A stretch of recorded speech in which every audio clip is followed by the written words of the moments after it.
perspective, and Ty from Around the Table Sports, folks. We're the SEC Connect. We're here, episode 34, man.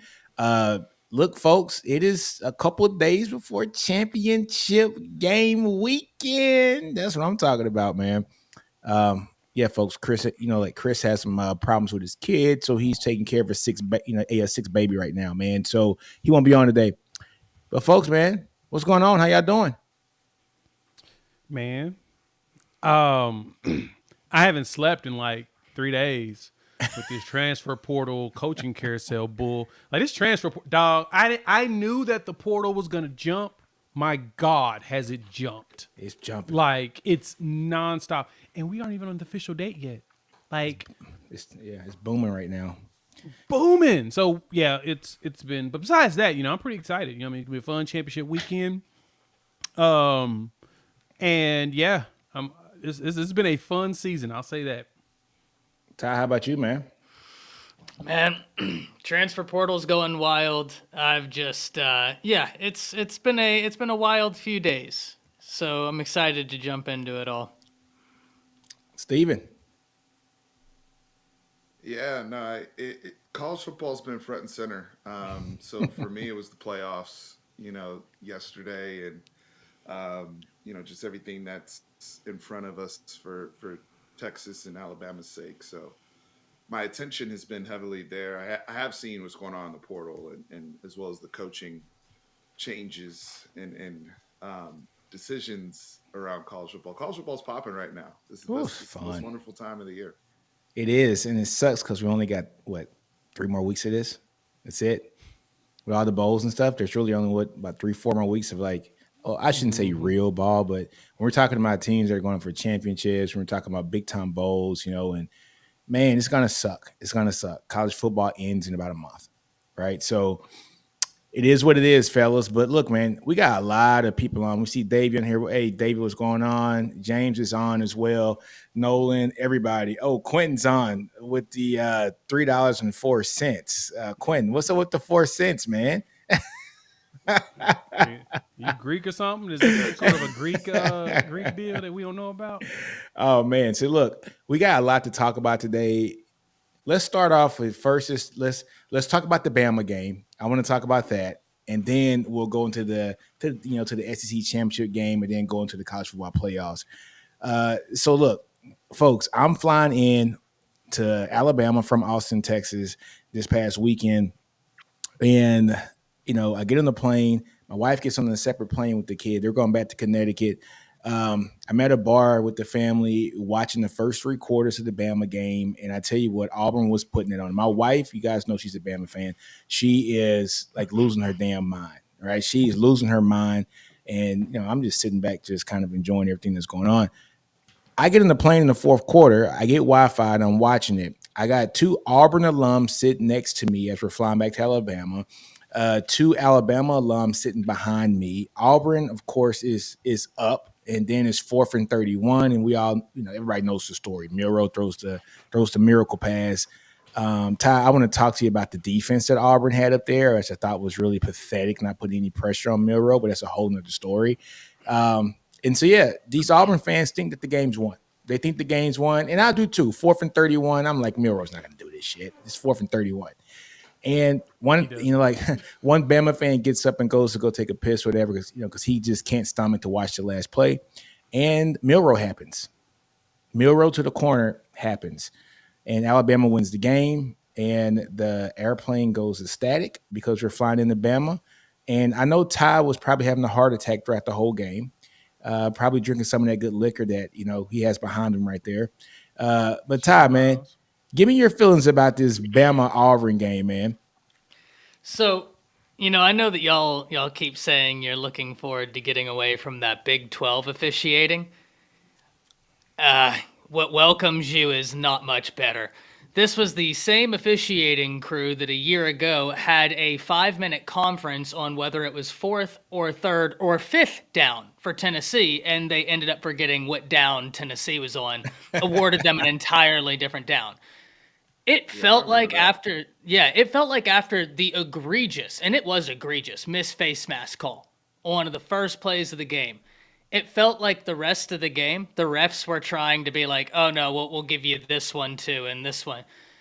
Guys, there was a key play, where Auburn ended up converting to a first down. They motioned 3 people at once, and Dallas Turner jumped because he's like, well, you can't do that. You can only motion. It was a flag on Bama. Like, you can't motion 3 people at once. That's just flat out illegal. They jumped because they were like, well, you physically cannot do that. So yeah, let's go. It's live. But at the end, that's the Iron Bowl. And that's what makes the Iron Bowl so much fun. Is there's going to be wild calls, there's going to be wild sequences, and you just don't know what's going to happen. But isn't it fitting on the 10th year anniversary of the Kick Six that now we have the Milroe Miracle? And it is a beautiful thing, an absolutely beautiful thing. I loved it because you had Ryan Williams in the stands, who might just be a top 3 recruit when it's all said and done in the class of 2025. He was loving it, recruiting for Alabama. And it just means Alabama's season is still alive. Look, you listened to Kirby Smart this week. A reporter asked him, like, oh, well, what do you think it means that Alabama struggled with Auburn? And Kirby stopped them. And he's like, no, don't talk to me about Auburn. I know about Auburn. He brought up the fact that Auburn played them tough. Auburn put up over 200 rush yards on Alabama. They did the same thing on Georgia. Here's the thing. I sent this in the group chat, and I was not exaggerating whenever we were talking about this, and I was like, what's wild is it's been a handful of plays that have just absolutely killed Alabama. And that's football. But, gentlemen, they had 5 plays that if you total up their big plays, it was 169 yards they gained on 5 plays. They gained 168 yards the rest of the night. So it was a few instances of busted coverages or not being in the right gap, which, credit to Hugh Freeze, that's what he's going to do. He's going to get your guys out of position and take advantage of it. Hell of a game. Glad they came out of there with the win. Happy to be out of Jordan-Hare Stadium because it's cursed. And on to Georgia. That muffed punt. Oh, my God. It was beautiful, wasn't it? That kid's got to be sick, man. He has got to be sick. My God. They had the damn game won. And hey, you know what? If you can't catch it, hey, look here. Hey, if you're scared to catch the ball, just get the hell out the way and just have it down to 1. Who cares? Oh, my God. But, hey, hell of a game for Bama, man. Oh my God. Jay, how about you, man? What you think about that game, man? Oh my gosh. It was everything, as Ty said. It's the Iron Bowl, baby. It was discombobulated, it was force, it was grit, it was hate. It was more hate and a third level of hate. It was everything you would expect out of it. It's funny because Hugh Freeze comes in here as a first-time coach for Auburn, and I've told some folks he's going to give Alabama fits in this game. They're like, oh, Auburn's trash. There's 0 chance there. No, Hugh Freeze knows what he's doing. He doesn't have the players he needs yet. He knows what he's doing, though. He's going to give them fits. He's not going to win the game, but he's going to give them fits. And what did he do? Gave him fits, man. Like Ty said, he ran for 200 yards in this game. I'm like, what a game. How? On them and how? But guess what? That's what Hugh Freeze does, man. He shocks you, and then he loses to a 4-letter acronym school. Granted, that 4-letter acronym school, I think, has 10 wins this season. But, we're not going to give them any credit. They lose to them, and then they come in here and play Bama just so tough. It's just it's the damnedest thing that they do. But straight up, that's Auburn, man. And so I just love the championship week. Rivalry week was just this much fun, right? Rivalry week was fun. It was a lot of good games. And in this one, man, when Milroe completed that pass somehow, that's just awful coverage. Like, you just have guys lined up at the end zone, right? You have 5 DBs at every point of the end zone, and you just stand there. And no, sir, that's Auburn football. Hey, you know what? Yeah. If that happens, I'm pass interfering the hell out of somebody. Nobody's catching the damn ball. I don't care. No, I'm running straight into the guy. I'm not trying to play the ball. I'm playing the whole man. That's it. That's all you gotta do. But no, what'd he do? He let that man get back in that corner and that beautifully, perfectly precise pass by Milroe. So everything that Milroe miracle is gonna be remembered forever, man. That was a perfect pass. Perfect. It is. It Perfect. is. So yeah, it was a great game. Steve, how about you, man? It definitely is. Such an iconic moment. I think Isaiah Bond deserves a lot of credit too. Yeah. Terrific throw by Milroe as a quarterback to step into the football, to step into your throw and generate that type of velocity, but also keeping it on a rope to where, because if he throws it too high, guys can come over there and cut. Like once he sees Bond kind of slip to that corner, to put it on a rope like that, I mean, that's like 50 yards on a dime in somebody's hands. So for those who are questioning Milroe's deep throwing abilities, we've been talking about this since all season. The jump, right? And that's what he's able to do. It's not just throwing the ball far. It's not just leading a receiver. It's also the velocity and diversity of throws that he can do deep. It's interesting, and Isaiah Bond also working the space. That's I have not seen holding onto the football, working the space, catching the football back there in a clutch moment. Bond deserves way more credit than he's getting, because you still have to execute that, right? Auburn, and I've said this before with Florida, the same thing applies to Auburn. Bad teams find ways to lose like that. That's what this is about. Bad teams find ways to lose. It's the same thing Florida did against Missouri. Florida, shoot, you want to look at Florida State. There's several examples in that game, if we're being honest. There's several examples in the Auburn game. You guys are talking about the muff punt. There's not, like, the kid just I don't even think, it's not even like he misgauged the ball. It was right there. He actually had the ball. He actually had the ball, and he falls down, and just crazy stuff like that happens. Beautiful. Right? So that's the football game. Alabama took advantage and survived in advance, right? I mean, the other aspect of it too is that, Nina, you talked about Alabama people. I was down there a few weeks ago too, and all the Auburn fans were like, this is before the New Mexico State loss. Yeah. But they're all like, look, we know our football team ain't good, but we ready for Bama. That was their whole energy, was we're ready. And so you saw that. And I think it's refreshing as a college football fan. I think all of our teams have dealt with that. I mean, we dealt with it from OU. OU dealt with it from Oklahoma State. And Bama dealt with it from Auburn, where a team is literally looking at you like, we are literally spending multiple weeks preparing to beat you. Like, that's the only thing we care about. Yeah, Jay, right? that's And what OU did to We us. caught it from y'all as well, only because of timing of the season. We caught Oh, y'all you're so right. early in the season that it Oh just no, made sense no. to They prep. were going to do that regardless. Y'all were the Super Bowl. Who? Yeah, no, it just mattered because of proximity. We Bama. caught Texas. Nah, in you're week not gonna 2. give y'all crap.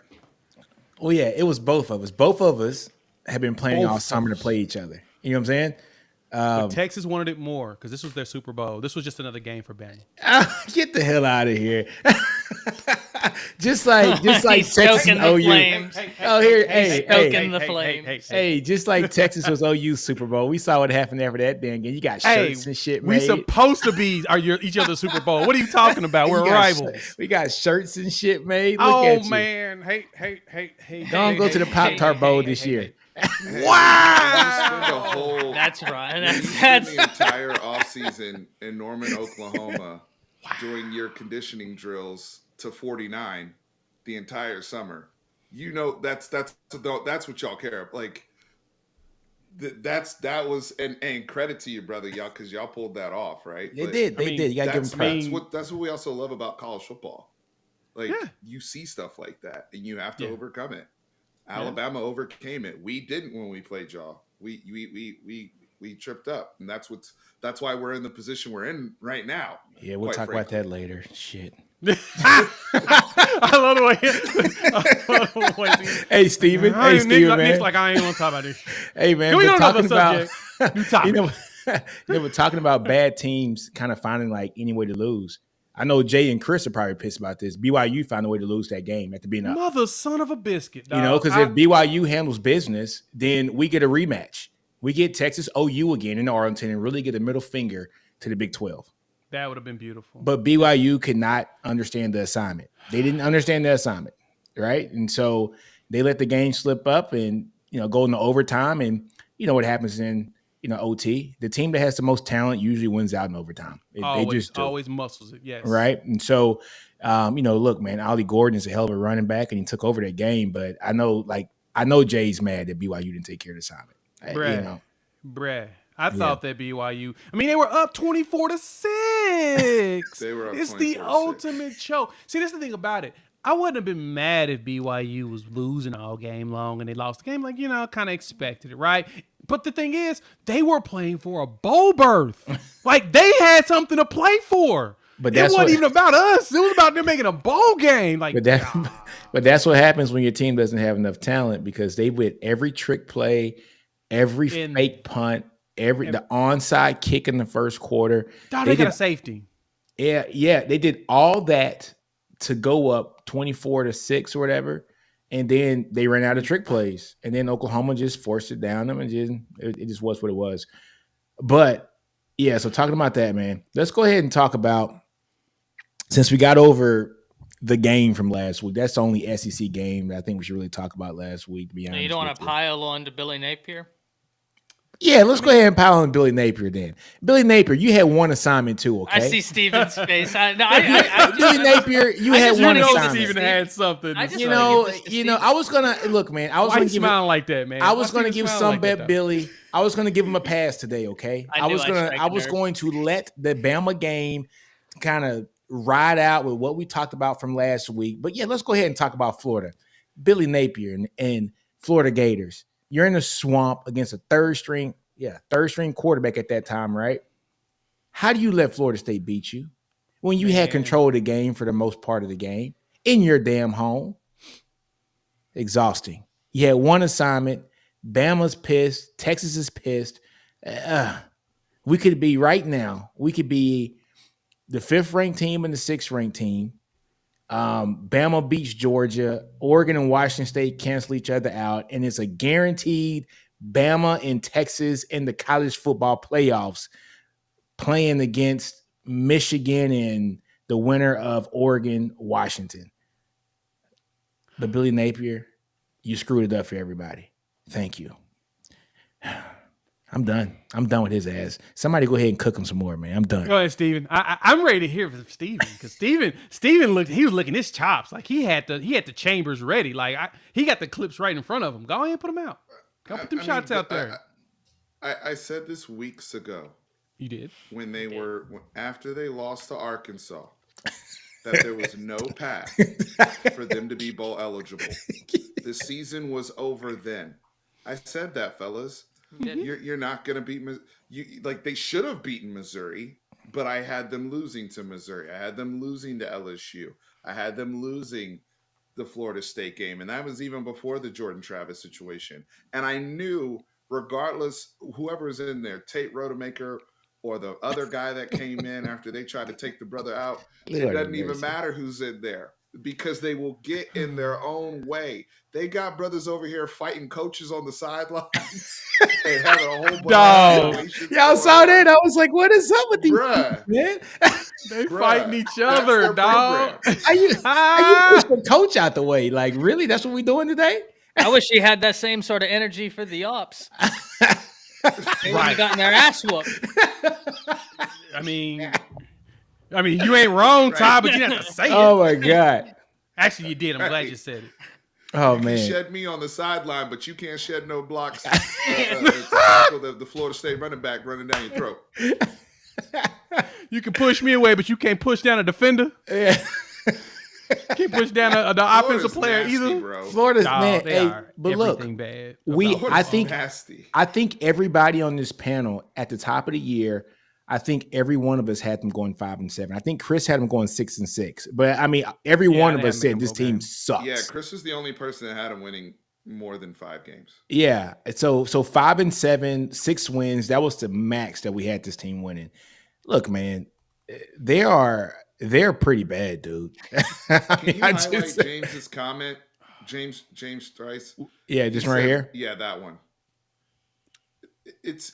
That right there is what will doom them ultimately, because Yeah. I do think that he's going to survive this off. I mean, at this point, that they're not going to get another coach per se, but he's going to be the scapegoat for next year. Next year, they have the hardest schedule I may have ever seen. Oh, of it's college football. stupid. Go look at Florida's schedule next Look year. at man. I'm gonna He's pull up right now. cooked. Yeah, he's done. He might be 4-8 next year. He wins 4 It's games next year. bad, dude. It's horrible. He might win 3 out of conference games and 1 SEC game. I'm seriously. It's a bad schedule, man. It's a bad schedule for him. Oh Lord. Yeah, I'm looking at this now. I mean, He's there's got nothing Samford. you see. Ooh, UCF. There's UCF nothing you might cook see 'em. from Billy that is like. I know that the reason why I'm so adamant about this, and I think Nino is too, God. is we know what it like. I saw it when Jesus Charlie Christ. Strong. I'm sorry, he's like the white Charlie Strong. Like I Damn. saw it happen. I Wow. saw it where it's just Leave that man alone, everything man. that can go wrong will go wrong. Anything that can go wrong will go wrong. You got Charlie out is here what it catching is. strays right now. The question is, who's No worse, him and disrespect to I him like or Charlie, just Cristobal? like I like Billy. I like these people. They're good people. They're good guys. Like this, I'm not throwing shade at Billy Napier because he's a dick or something like that. He's just not a good coach. Okay, It's which just one's worse not- though? Like it's just way over his head over there, and you can see it on the sideline. Yeah, We yeah, saw it on the sideline in he's the Utah cooked. game to start the season. Yeah, I mean He's you're cooked. right. He's cooked. All right, so who's worse though? Is it Cristobal or is it Napier? Napier. I mean, because Cristobal's got the Cristobal- time the Neal fiasco where a fumble just happens magically when you're about to win the game. Yeah, but his Twice. players don't have Twice. twice, but his players they don't have a lack of quit, right? Like they don't quit. I'm not saying Florida players just quit, but they did. Like his team, they don't even look comfortable over there, right? At least Miami's team looks halfway comfortable, right? Like so bad. they play decent. They just don't have the talent right now.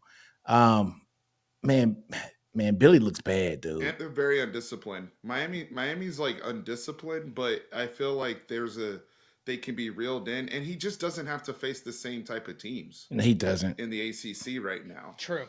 And so, Fair point. it's if Mario gets a quarterback and a couple other guys, he'll win 8-9 games over there. It's not insurmountable. Like it feels like with Florida. Now I've heard a so- campaign around Jimbo Fisher going somewhere, and I or don't West- know. Yeah, West Virginia. I don't know how I feel about it though. I mean, because he's from West Virginia, and so it kind Correct. of makes sense. But they went 8-4 this year. You want to fire your dude who went 8-4 No. and who was said they was supposed to go 14th in the conference? Look Like, here, what are we So doing he here? can go 4-8. Jimbo's not getting a job for another year and a half, maybe 2 years, man. He's not doing it right now. You think he's getting a Jameis Winston to go to West Virginia? You think he's getting all them? No, he'll go $3 billion there. Jimbo's going to point. take that. Jimbo's taking that $76 million. And You know the funny thing is about that contract? what? There's no offset. Yeah, there's no offset. So he gets $76 million regardless. And if he gets hired from like another freaking team and they pay him $5 million, he's getting the $5 million a year on top of the $76 million. Like Sexton, you are my dude, man. If I ever get big, Jimmy, hey man, I'm Call me, calling you. bruh. I'm calling well- you, big dude. Well, I think he's lost a step. No, he be ain't lost honest. shit. I think he has. You see that Elko contract? I mean, what he got $7 million. Yeah. So you know why they didn't take Mark Stoops, right? Because he's currently making $9 million, and Yeah. Texas A&M said, "Hell no, we won't do that." Jimmy Sexton should have told them, "Okay, I want 10." That's the Jimmy Sexton I know. That man's lost a step. That's He ain't lost a embarrassing. step. That Nah. contract's embarrassing. We'll talk about that later, but that was embarrassing. Hey, you know what though? Yeah, let's Since we're get to the SEC championship. Yeah, game. yeah, Enough man. of Let's get to these that. lame Hey, man, coaches. Georgia versus Alabama. It's gonna be a hell of a game. Really, I don't think it's gonna be a hell of a game. I think Georgia's gonna curve some for you guys. Ty, I'm sorry, bro. Whoa! Damn. Whoa. He just came out and just said, "Where the knife at? Come here. Let me just." No, I think want to George know is. why you said why is Yeah, Georgia going to curb I think stomp George them? is good, but I have reasons to believe. Man, I just think Georgia right now, like everybody wants to look at the last game against Georgia Tech, and they're like, "Oh, it was close." I said, "Dude, they had 8 starters out. They didn't play 8 starters that game." True. Like, I mean, it's like honestly, they should have won by 16 points. Georgia Tech comes in and scores that weak ass touchdown at the end. I get it. You know, you got to play the game to the end. I shouldn't say curb stomp. I'm sorry, Ty. I shouldn't say curb stomp, but I think Georgia's going to win this game. I just think What does that mean though? When you because curb stomp's like 2 touchdowns, 3 touchdowns, 3 like, touchdowns. 3 touchdowns. Yeah, Curb stomp. yeah. Curb stomp like, is you gonna 3. It's a skunk minimum them 3. boys. Like, what does curb stomp mean, Nino? You saying barbecue chicken over here? What's the call? I think Georgia wins. Oh shit! This is good. I think Georgia wins by 13. I got him. I got him a touchdown and 2 field goals ahead. Georgia's currently favored by 4. I get It's it. dropping. It's I- dropping. I understand it. Totally fine with. Let me go to. I'm totally fine with the line. I'm totally fine with the line. I just when Georgia lost Brock Bowers, something clicked in that team to say it's no time for us to play with food anymore. It's time for us to ball, and they have my God, they have flipped a switch. I don't know what switch they flipped. It's just like, okay, championship mode, and they just put the switch on. You know what I'm saying? So yeah, I got him by 13. I'm 10 to 13 points is that range I got him. So in some spots in Vegas, for the most part, opening line was 4. It's moved up to 6 with all the money on Georgia. So that tells me that Vegas does think that Georgia's going to win this game by a lot, and they're trying to balance the line out because 71% of the cash is on Georgia, 61% of the tickets. But all of the sharps are picking Alabama to cover that spread. So I would personally, I'm picking Bama to cover, at least minimum, if not win, because everybody's on Georgia. Just like as you said, curb stomping. That's all I've heard this numerous times. I shouldn't have said from curb people. stomp. I shouldn't have said curb stomp. I've actually That was heard people wrong. say, "Oh man, Georgia's gonna That get was them. wrong. Georgia's That gonna was blow wrong. them. Too late to No, take Georgia's it gonna back. beat them up." No. Maya's upset now. It's too late to take it back, brother. Yeah, Shady Miles and Shady Miles ain't having that. I said The 13 shade. points. So look here. This is why I say this, man. I think Georgia's going to take away the run for Milroe, and I want to see. They haven't been able to do it yet against a mobile quarterback. We'll see. I mean, I got you, Peyton but Thorne killed them. I understand that. But does Kirby's playing. It's going to get dangerous. It's going to get dangerous. I hear you, but there are 2 things that they have not done well with.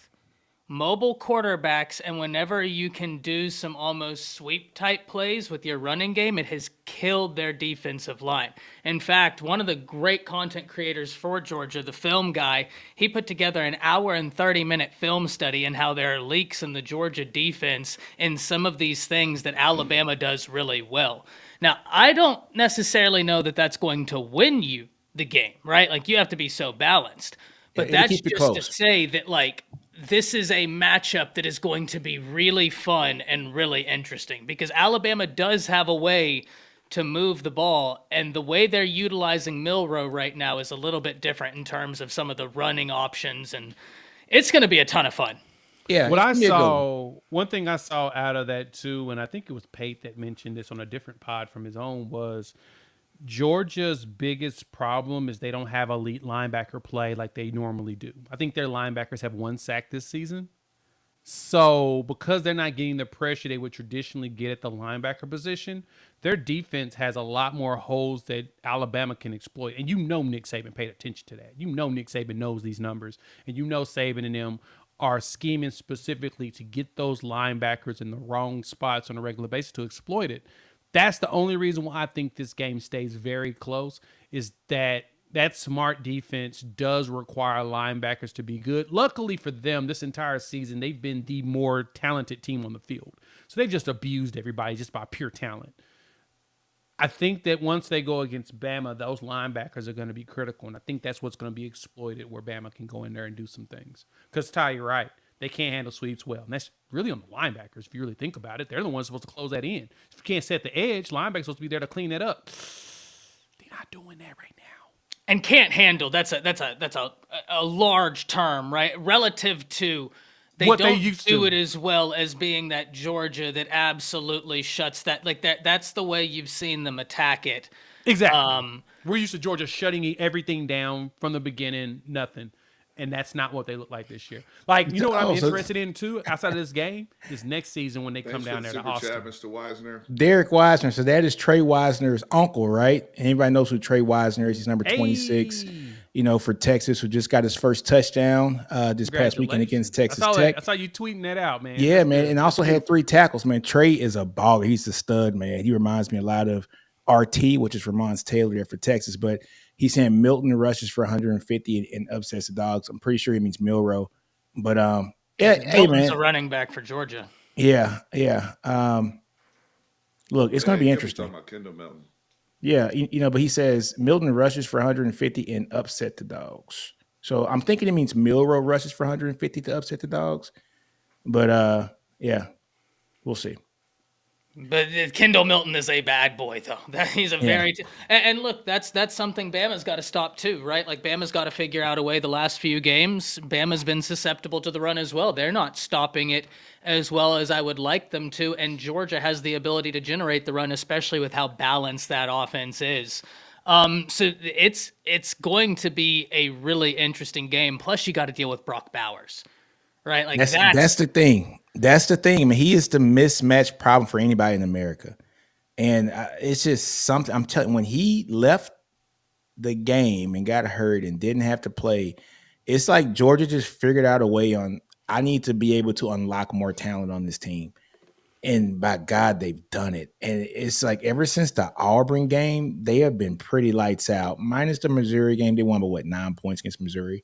But I think every other game since then has been a double-digit win, which could actually favor in for Alabama here. Now that I think about it, because Georgia has been kind of riding on the high lately, and they've only been tested since the Auburn game, probably against Missouri, right? But I they also haven't. haven't seen edge duo like Dallas Turner and Chris Braswell. And I don't know if y'all Yeah, saw the so advanced stats from that Auburn game, but those dudes right there, I think both of them graded as over a 90. Yeah, that's it's going to be actually where I interesting. want to enter. That's where I want to interject on this because I think if we do like the boxing tail of the tape, I think it paints a little different picture because Alabama has the edge pass rushing wise. They have Mhm. the edges. Georgia's edges haven't been dynamic like that. They're good, they're sound. But like Ty said, they have been exploited to the outside running the football. I like JDJ in the middle over there at Georgia, and they got some good players. They're not like I actually give the edge of a linebacker play also to Alabama. So that's 2 out of the 3 levels that I'm giving to Alabama. I give Georgia's defensive interior line. I give them probably the edge. Alabama having Dallas Turner and Braswell on the other side and just being able to have that combination of guys. That's gonna be we got to see Beck deal with that, right? We got to see him handle that pressure. And if Alabama's able to stop the run consistently, yes, he has Brock Bowers, he has Lad McConkey, That's he's Lad. got Lad's another thing. Lad, those guys are clutch. They're big game players. I get it. I get it. But it's different when Dallas and them are getting off and now you're a little hurried and whatnot. So I gotta see, and I like Carson Beck, and I think he's been very measured. He looks like a young, like reminds me a lot of Matt Ryan when he came out of Boston College. Like he has a lot of I those can see that. type of traits, and he's just really Mhm. composed. He's very And composed. throws a really Yeah. good ball. But he hasn't faced those type of edge that, especially in the SEC East. I mean, they haven't faced that this year, and it's not like they didn't get tested out of conference either. So this is the test in terms of having to block that up. So The other Ty. thing too is Oh yeah. I have one more thing You go ahead. with Bowers. What's the plan? Do you do a bracket and have like Caleb Downs or somebody over there that athletically can actually at least laterally move with them strength wise? No, but at least something to to make you think when you're throwing his way, or I'm just curious about those type of matchups because I think it's going to be really interesting. Like Bama has weapons back there, to at least coverage wise. Malachi Moore, Caleb Downs. I think Downs is probably the guy that I would maybe assign. I don't know how you guys are going to do it though. That'd be interesting. Hey Ty, so tell me this: what defense has Bama faced this year that's as good as Georgia's?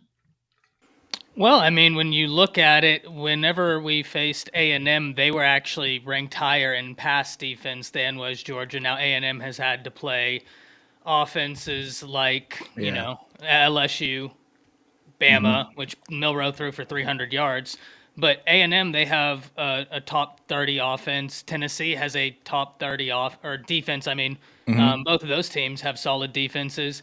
Auburn secondary actually had been incredibly stingy this year. I think they were a top 30 secondary. Their rush defense has been atrocious, but secondary-wise. So I don't think that they've played a defense as good as Georgia, but there are defenses that they've played that, easily stack up. I think Tennessee had generated more sacks because Bama and Tennessee have more sacks than Georgia. Yeah. A&M is keeping opponents to about the same yards per game in the past. So I don't know if as good, but fairly analogous.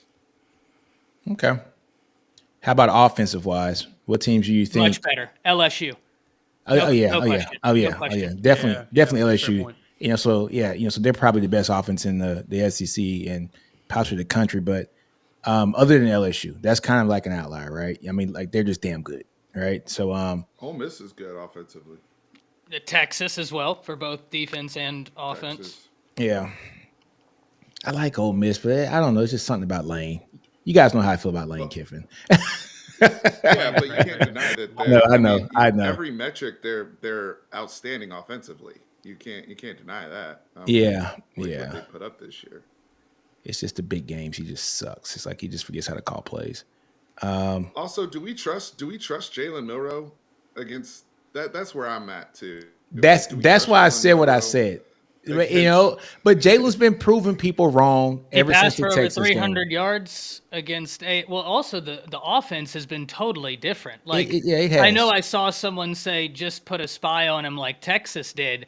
If that plan was enacted today, I'm not saying the winner or loser would change. I'm saying that exact plan would not work. They tried to put Perkins to spy him, and Perkins couldn't spy him because the offense fundamentally changed with the pre-snap motions that weren't being ran. I think when we were running against the first 3 to 4 weeks, we were running pre-snap motion at around 15% of the time. Now it is exponentially increased. 12 personnel, exponentially increased.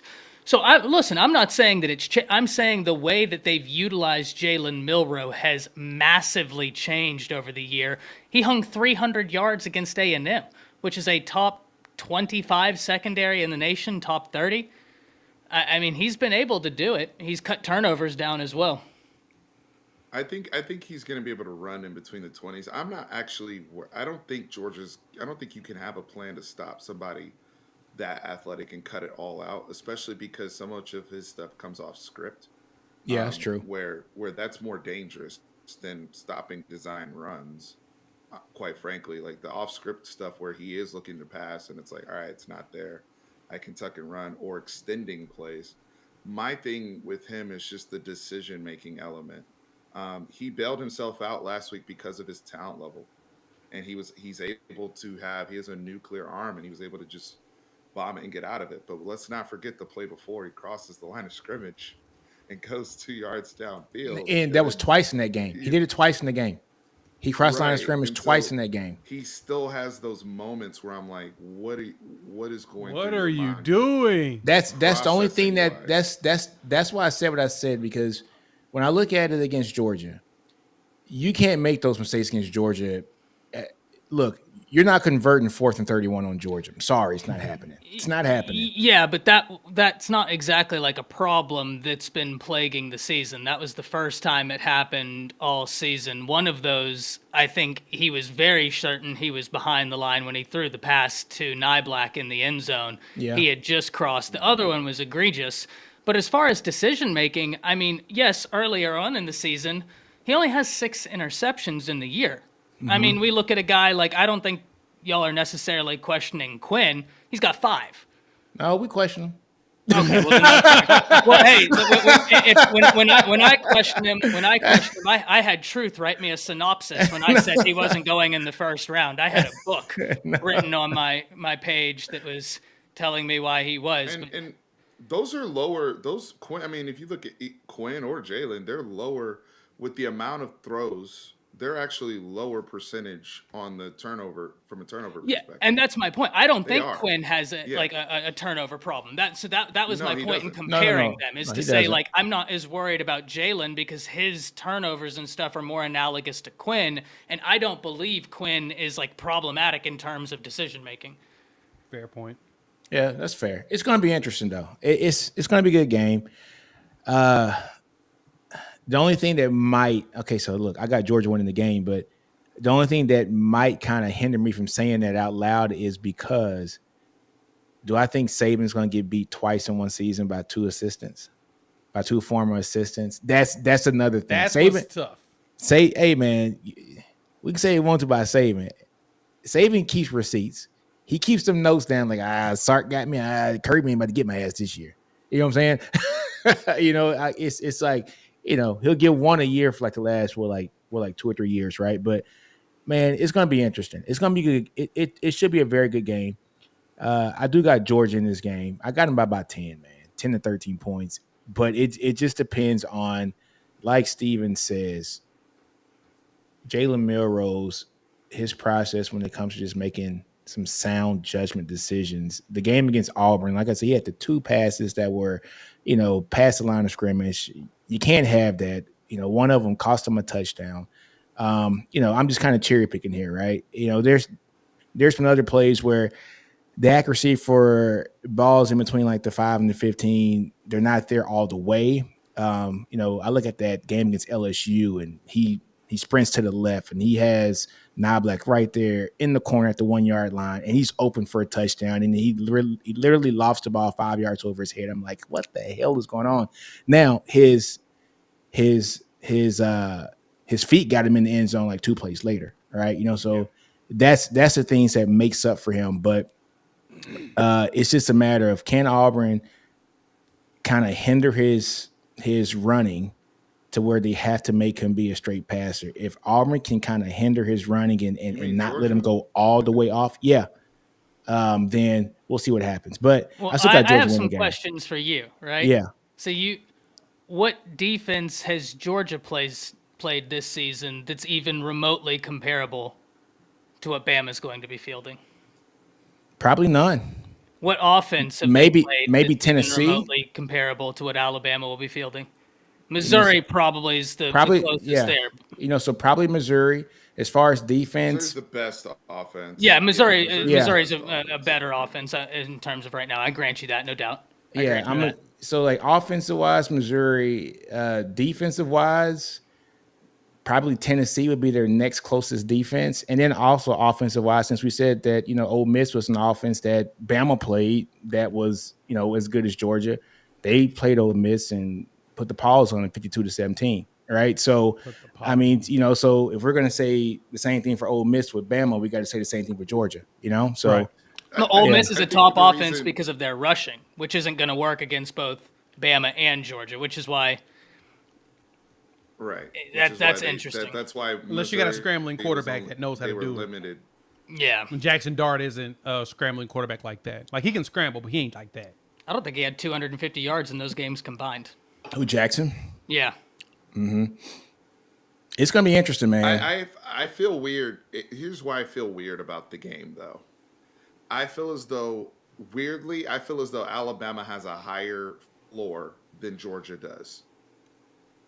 I really do. I agree with you I there. actually I trust Alabama's floor more than I trust Georgia's floor, just because I just feel they're more battle tested this year. I think the point of this exercise, I mean, it is what it is. Alabama's more battle tested this year.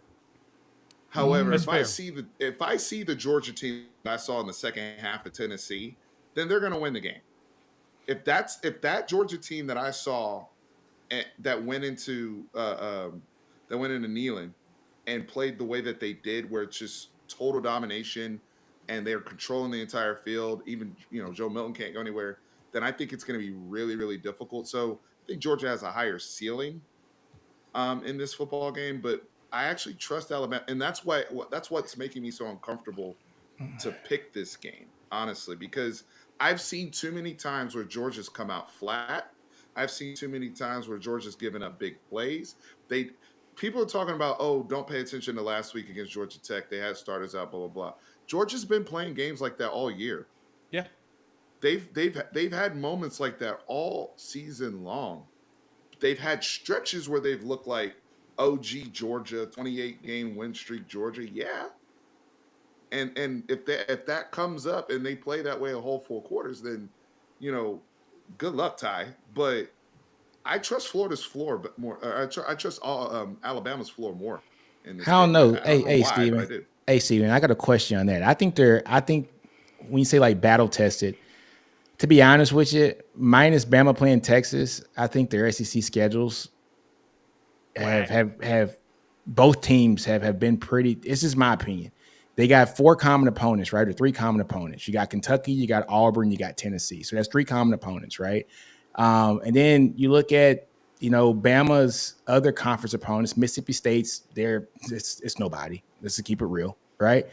LSU, I will give them LSU, right? I will give them LSU. That's a tough one. But Chattanooga, Arkansas. Come on now, we're talking about Arkansas. They embarrassed me in public again. And then Texas A&M. And so I think you take away, okay, Bama has good defense though. Yeah, I mean but their offense sucks. I mean, it's a 7-5 team. I mean, they're not a good balanced team. There's a reason why they've lost 5 games this year and probably should have lost more. I'm just being honest. They're not a good team. They're just not. Arkansas is not a good team. Mississippi State's not a good team. Arkansas embarrassed me in public. I'm so mad about that. But LSU is a good team. I like Tennessee. Even though Tennessee's offense wasn't the best this year, but I think Heupel did a hell of a job with what he was given this year. What is it, 8-4 this year? And then Auburn. Auburn is a like you say, it's a tricky game, right, Todd? I mean, especially at Auburn. With Auburn. Yeah. They both struggle with Auburn, and they both had to play at Auburn. Yeah. I think the thing is, like, Alabama had that epic second half against Tennessee as well. Yeah. Whereas I felt like Georgia beat the shit out of Tennessee.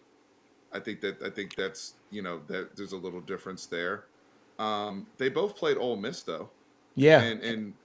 And Georgia put pause on Ole Miss, 52-17. Ole Miss was week 4 for us though, right? Yeah, it was week 4. That was the week after Jalen was benched. That's true. It's a week after he was benched. That is true. That was his first game back. That was his first game back. It's a travesty by Saban for sitting that kid, but he needed reps, man. But look, man, it's gonna be a good game. Game's gonna be a good game, man. I'm excited on this. We'll have to continue this one on Bleacher Report. Yeah. On Friday. This conversation. TBD All right. on this. Let's talk about. I don't want to talk about playoffs yet. Let's talk about new coaches. Let's talk about Texas A&M going to get Mike Elko. Dudes, what a boondoggle of a coaching search by A&M. You fire a coach, you pay him $76 million to leave. You give him $76 million to leave. His assistants get another $15 or $16 million also to leave as well. So A&M's in the hole now for $90 to $100 million to get rid of Jimbo, and they're supposed to do this extensive coaching search and everything. And we're hearing names behind the scenes. We're hearing Ryan Day, and we're hearing Dabo Swinney, and Mike. Not Mike, but Mark Stoops from Kentucky. And from all accounts, it seemed like Stoops had the job. And we were talking about this prior to to actually get on the show. And Stoops is making $9 million a year, and he wanted to up that salary a little bit more. And so they say no to Stoops, and then they go to Mike Elko. So essentially, Texas A&M fired Jimbo Fisher to just go hire his defensive coordinator from 2 years ago. Who was there during their struggles. He was there during their struggles. So if we're going to talk about culture, right, and how bad the A&M culture is and what it was like, this was probably the second or third in command of A&M at that time. Now, I'm not putting this on Elko. That's a Jimbo problem. And then, honestly, there have been reports that say Elko and Jimbo weren't the best of friends, and he didn't really jive with some of the things that were going on with Jimbo.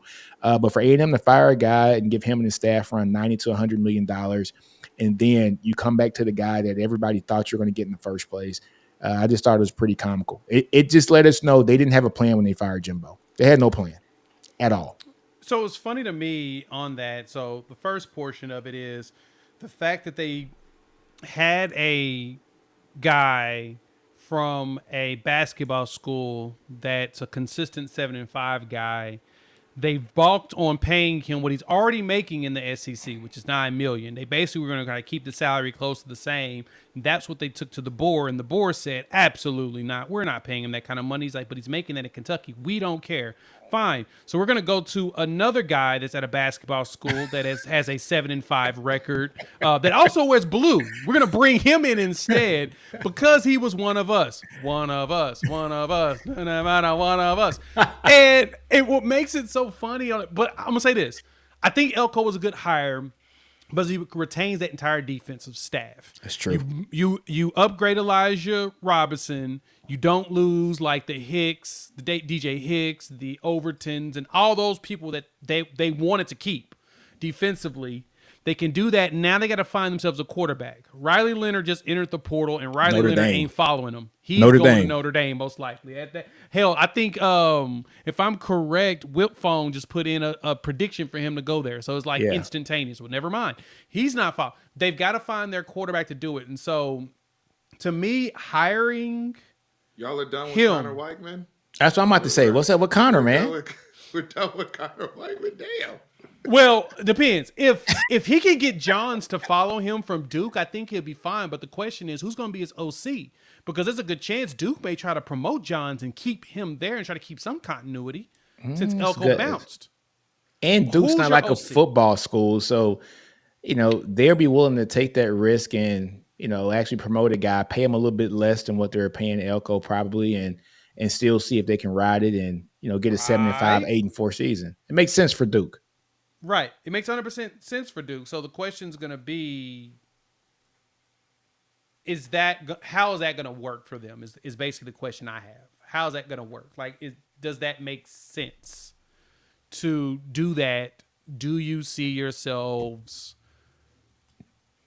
for Duke, do they see themselves staying at the same level of 7-5 with Johns? And does A&M have an actual plan of offensive side of the ball? Because that's where their issue is. Yeah. I mean, Bobby Petrino just bounced and went back to Arkansas, which we got to talk about that at some point. Yeah. I'm going to tell you, that's a ploy to give him the head coaching job next year. We'll talk about that more. He's getting it. Like, have a contract to stay away from motorcycles. Dog, the funniest situation ever in college football. This dude was involved in a neck brace because he was getting some cat on the side, and this man the board found a way to get him back. The neck brace just set us all over because that ish was fake. But the fact that they found a way to bring him back just tells you how terrible Arkansas is. But I digress. Texas A&M. Yeah.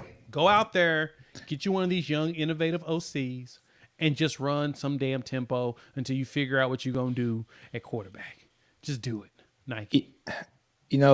All the rumors have been maybe Cliff Kingsbury comes back to A&M, but now that's shot down because I heard he's running for U of H job, right? Yeah, he's going to Houston, baby. So, he's going to be a Houston coach. Man, like, how does he keep getting shots? I don't know. But anyways... He was because of what he did at Texas A&M, which I'm trying to figure out why Texas A&M didn't try to hire him as coach. Their problem is that they keep hiring these defensive. Well, Jimbo's an offensive guy, so never mind. They keep hiring offensive guys that don't produce. I know he's a Jameis guy. He's not an offensive guy. Yeah, this is their first defensive head coach hire since Slocum. That's true. Yeah. Honestly, it's since Slocum. They've always, if you go James, back, I'm sorry. Even to Sherman. Sherman was the offensive guy. That's fair. That's fair. All those guys, right? Even coming from the NFL. So, I talked to my A&M buddy today a little bit via text. Shout out to JP. JP's another Aggie here. To be fair to that, I think Elko's a good hire. Yes. Because I know Elko's a good football coach.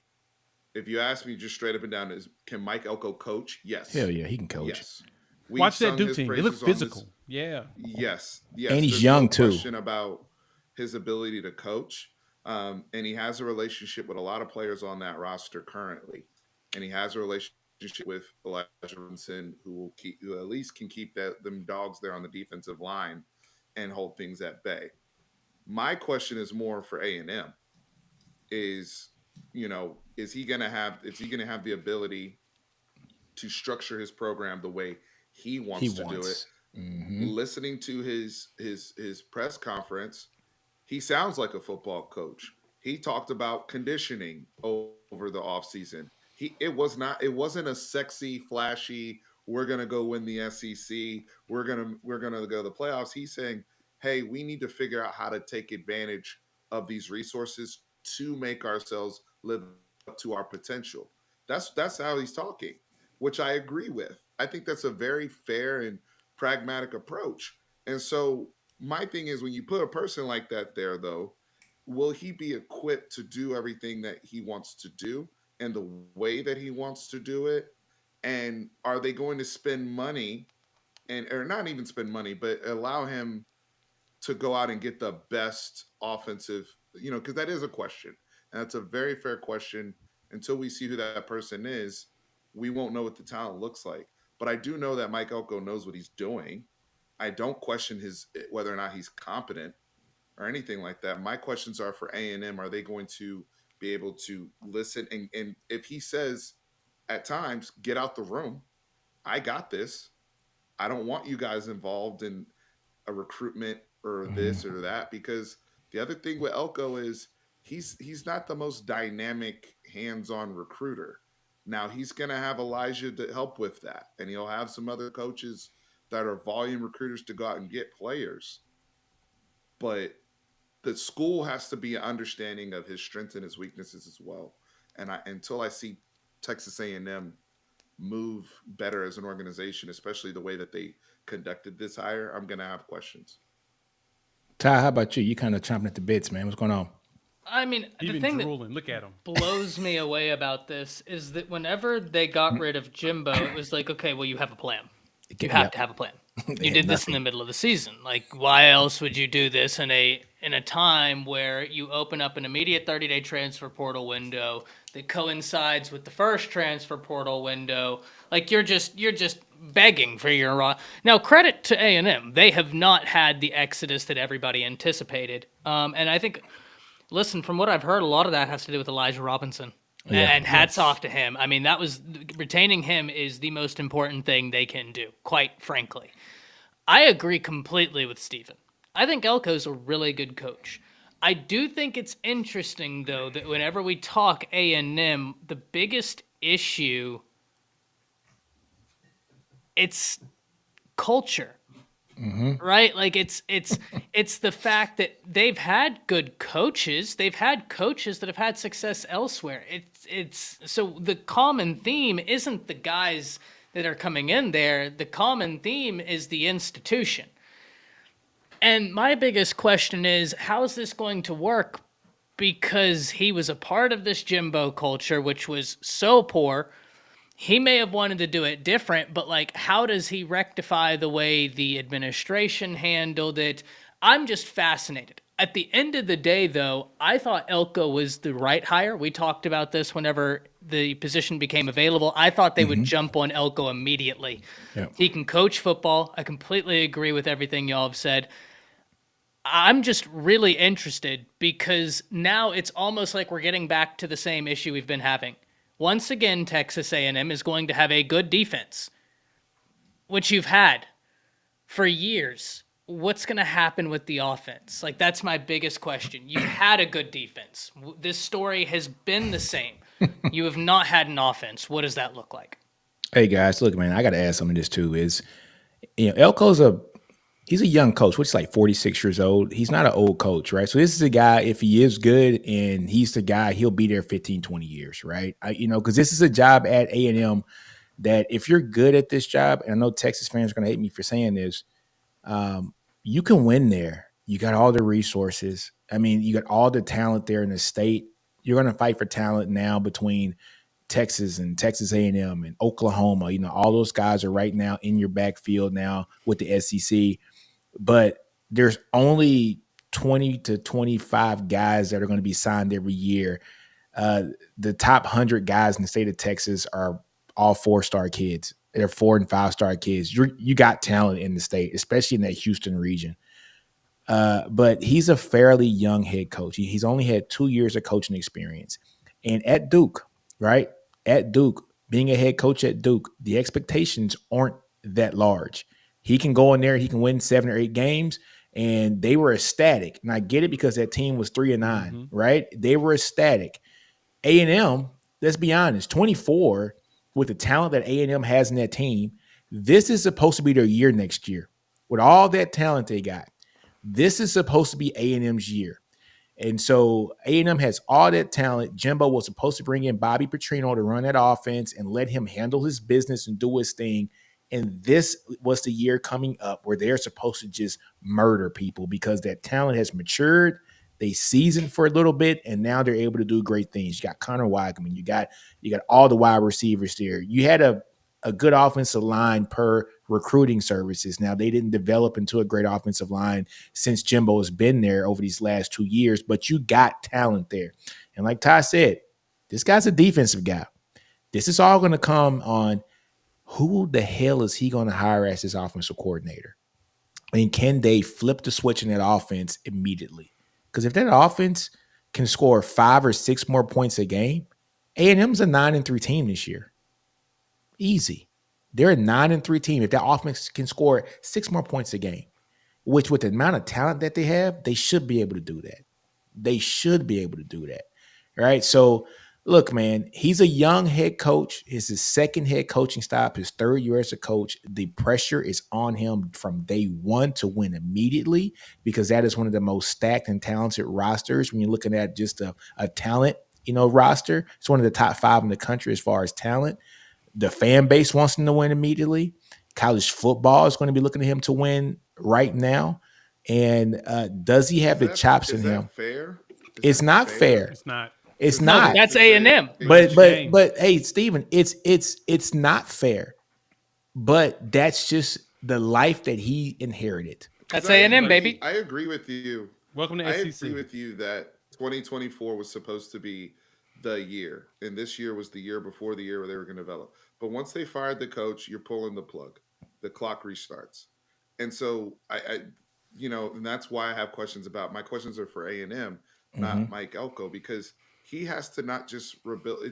It's not just having talent. I agree with Ty. It's also the culture. It's also he has to do a lot of programming there of how things are done and having legitimate patience in doing things the right way and not having they paid all that bread to get those recruits there and to buy a national championship. But they didn't want to put in the work day in, day out the way Georgia did. Yeah, to cultivate the talent, to develop them. Yes. Like Kirby and them, it was blood, sweat, and tears in March, in April, when nobody's watching. Whereas at A&M, you got individual kids working hard, but you got people doing all sorts of craziness.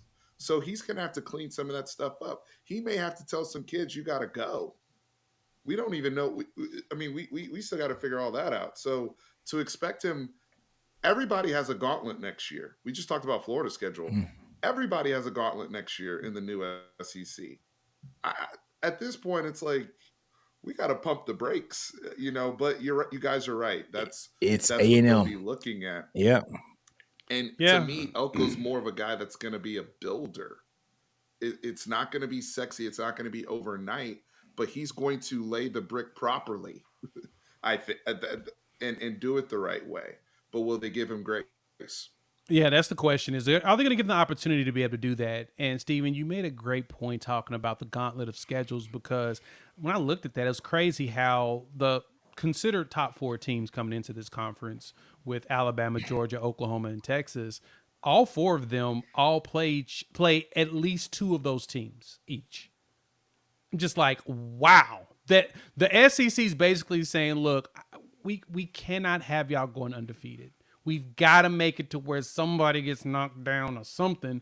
Now, the question I ask is, when you got the rest of these bottom feeders out here with these easy but potentially schedules, are they going to try to coast their way into a conference championship game? Like, how is that going to work? Like that was perfectly set up to knock off the four of us. If all four of us lose one of those games each, right, and we all go basically lose one in some capacity, it's going to make it to where it's tough. Because when you look at looking at A&M schedule, let me pull it up. Let me look at A&M's schedule. I got something. Go ahead. Jay, I love you. Neo, I love you in chat. I know what you're going to say. You said it's very fair that Nick avoids Colt. My brother, where did Nick play football? Where did he play college football? I think that's why he said that. Who said that? That's why I think it's why he said that. And that's why I agree with him. Because Saban played up there, and he's like, I want to deal with this shit. Oh, you talking about the weather? I'm old. He coached in Ohio, in Michigan. He played. He ain't in been Ohio. there since. He ain't been there since. When the last time Because he been he's up with there? Alabama. Right, exactly. He took But the job at the Dolphins purposely. But he's notorious. Like, that's an LSU. asinine statement. You know I had to give you shit. That's just for an the fun of it, asinine Ty. statement. It's just funny the thought that Nick Saban's like, I'm not playing in no cold weather Yeah. locations no more. But when you look at his record, he ain't been there since early 2000 when he's at Michigan State. We ain't synced him there cold since. That's because the best job in college football came open. I mean, he I'm took talking about LSU, starting with Roll Tide. LSU. LSU, then he goes to Miami, and the only reason why he left Miami is because their medical staff are idiots and thought that Drew Brees was done. They screwed up college football to this day. I hate those bastards. If they didn't do that, Nick Saban is still in the NFL. I'll put And it then like Alabama's this. Nick trying to figure out the Saban next plays coach. in January more than anybody else in big games, so I wouldn't worry about him in the cold.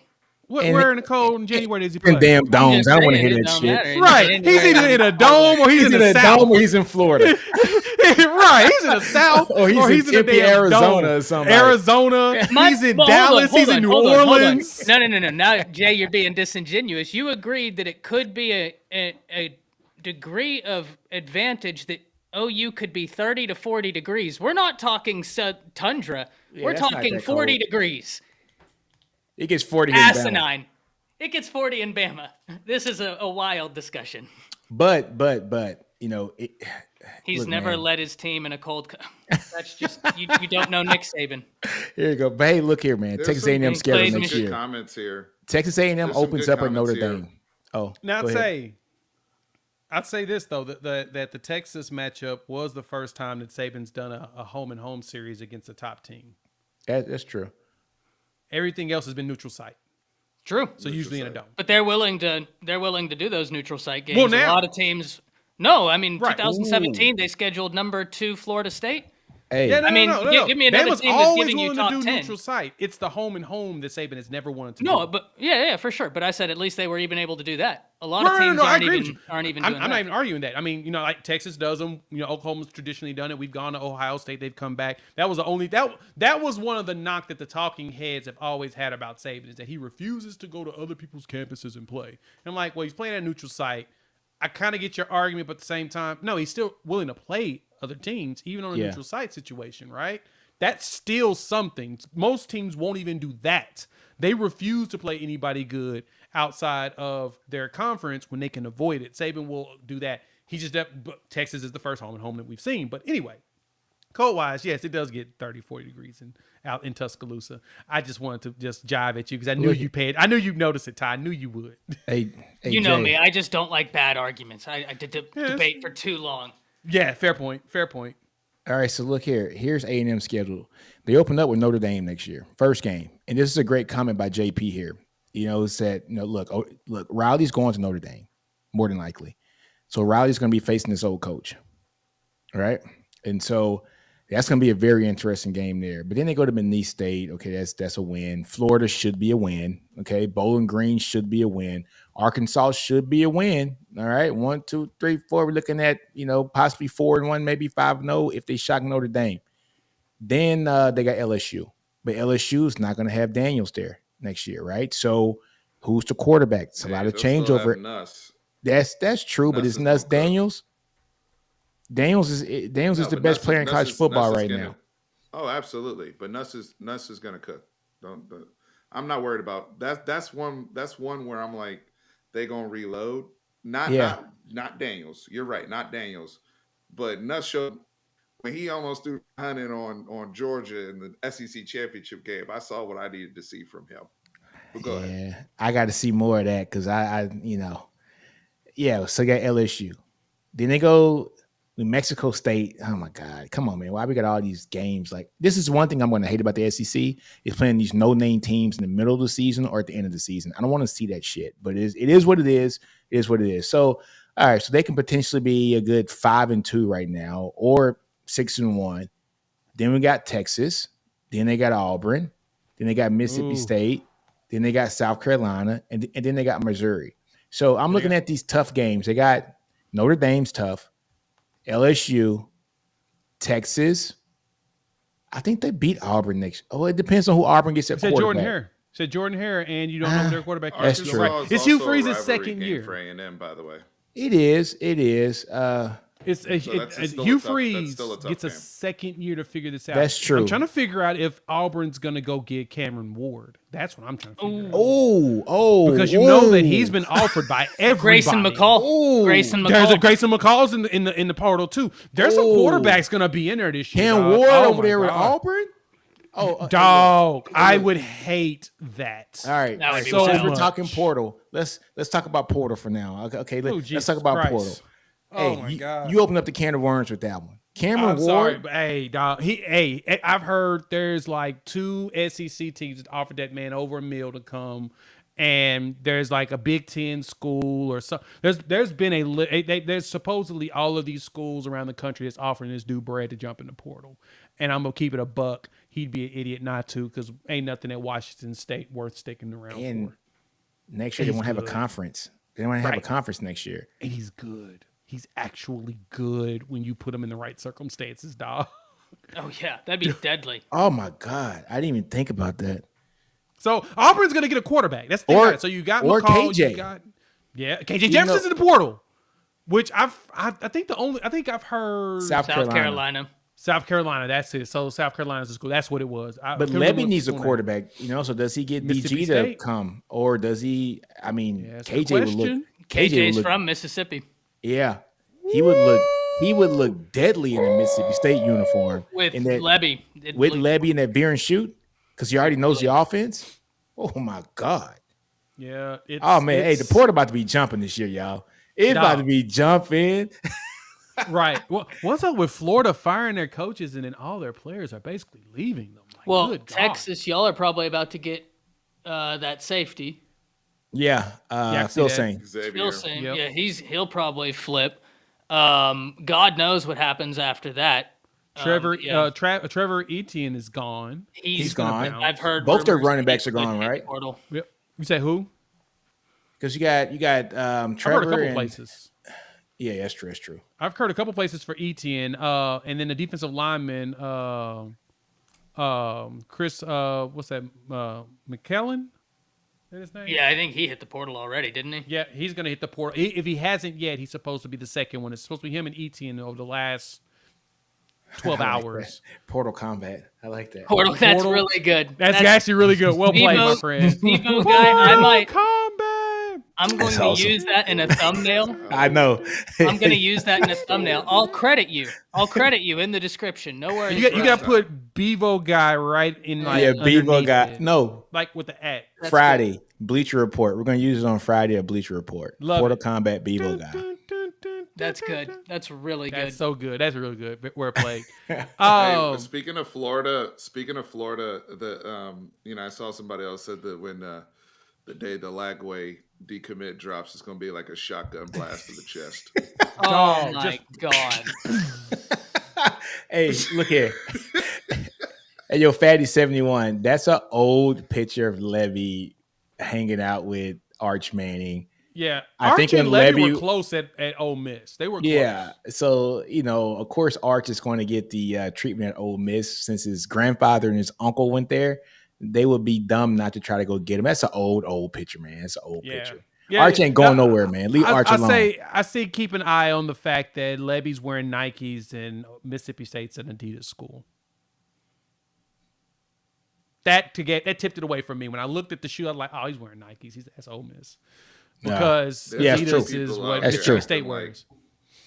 There's a few people out here acting like hoes over Arch, by the way, after talking that talk.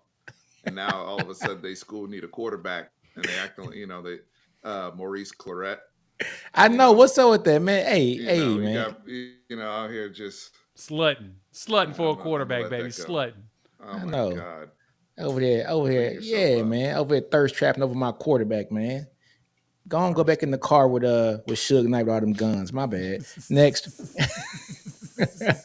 Y'all remember the story. Y'all remember I the actually story. like the Cam Yeah. Ward. I like the Cam Ward to Auburn idea. I feel I like don't. that's a Well, I mean, of course. that's a Hugh I Freeze said, I don't want to type scheme for that quarterback. guy.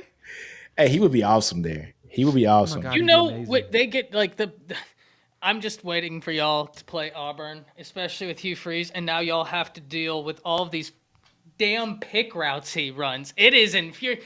They would be moving screens in the NBA, but somehow it's perfectly legal here. It's ridiculous. Yeah. No, you're right.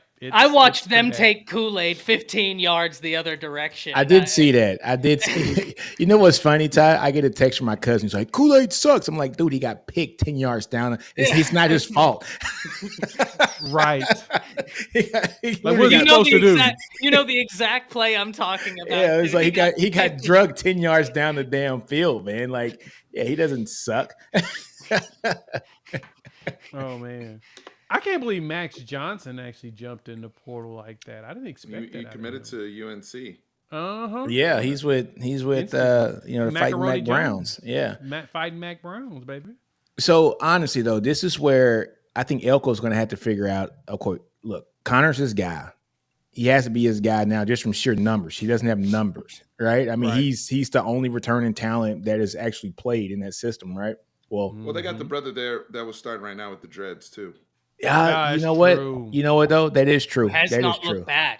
Yeah, he hasn't He looked hasn't bad looked at That all. guy was competing, man. Yeah, that is true. He's That is trying. true. Might have something to build with there. So it's just a matter of who the hell's Elko going to hire, dude?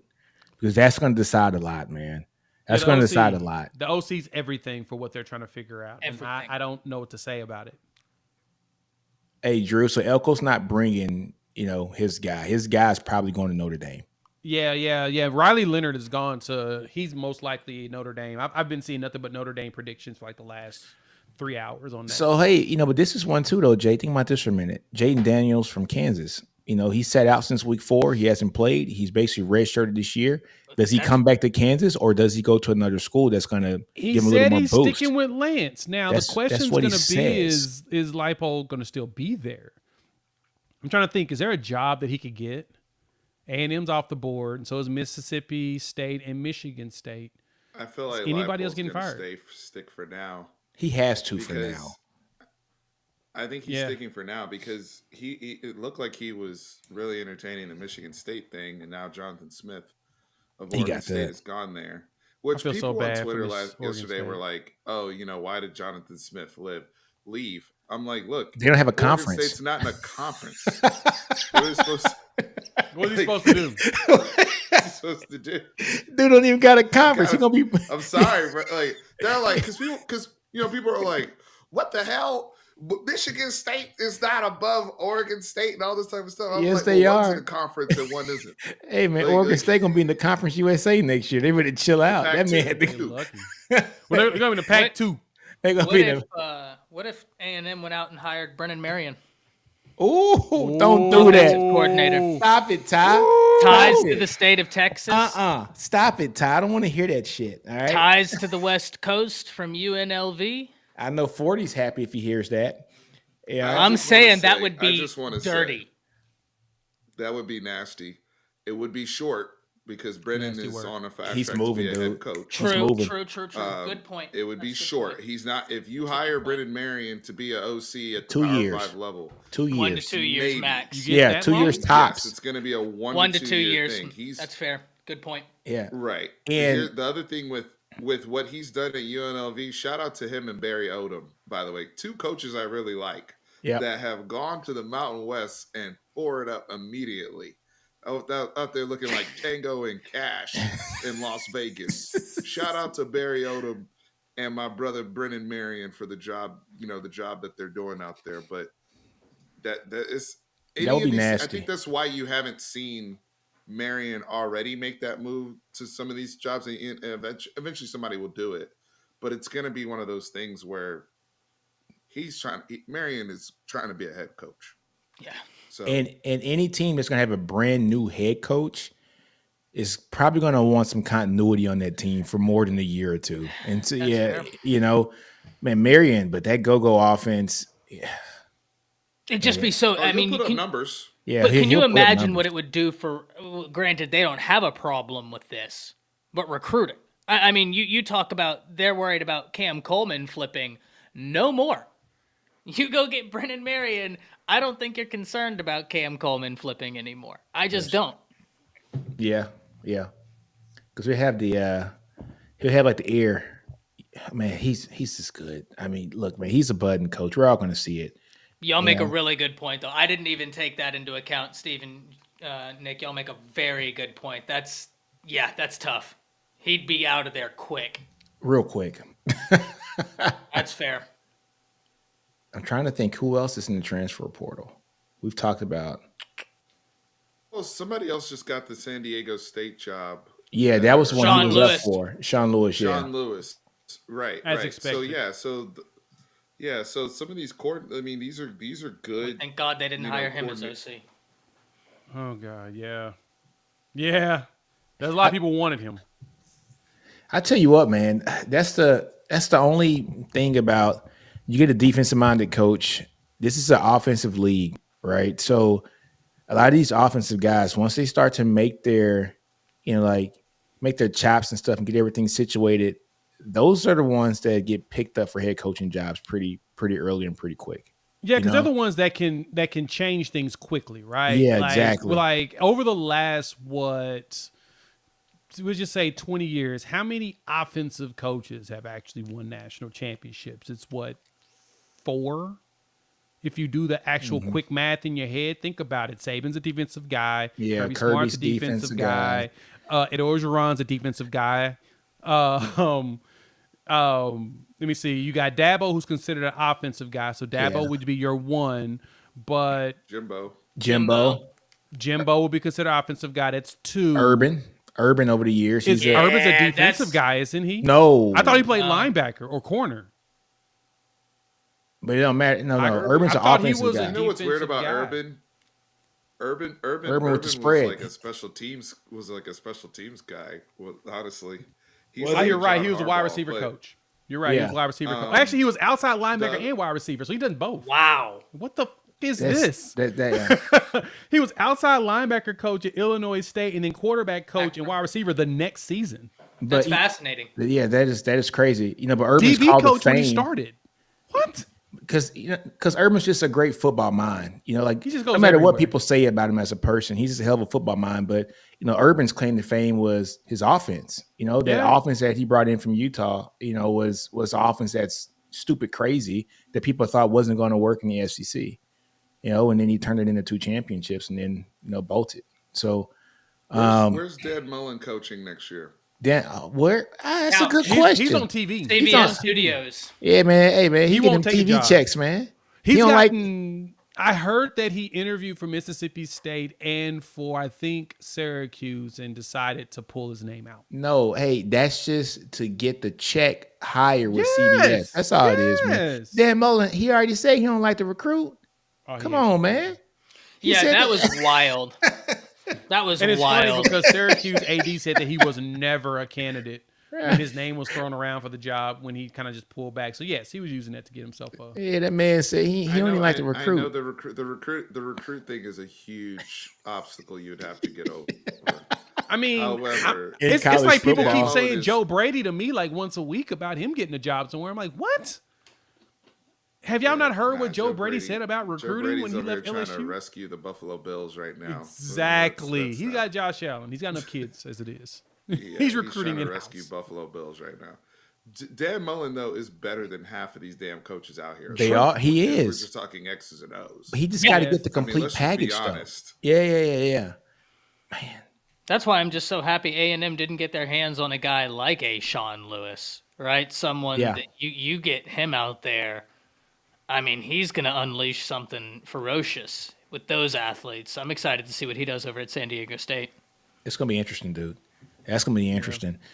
Can we talk about the college football playoff committee? Yeah, wrap yeah. it up Okay, with that. college football playoffs. All right. They've lost all semblance.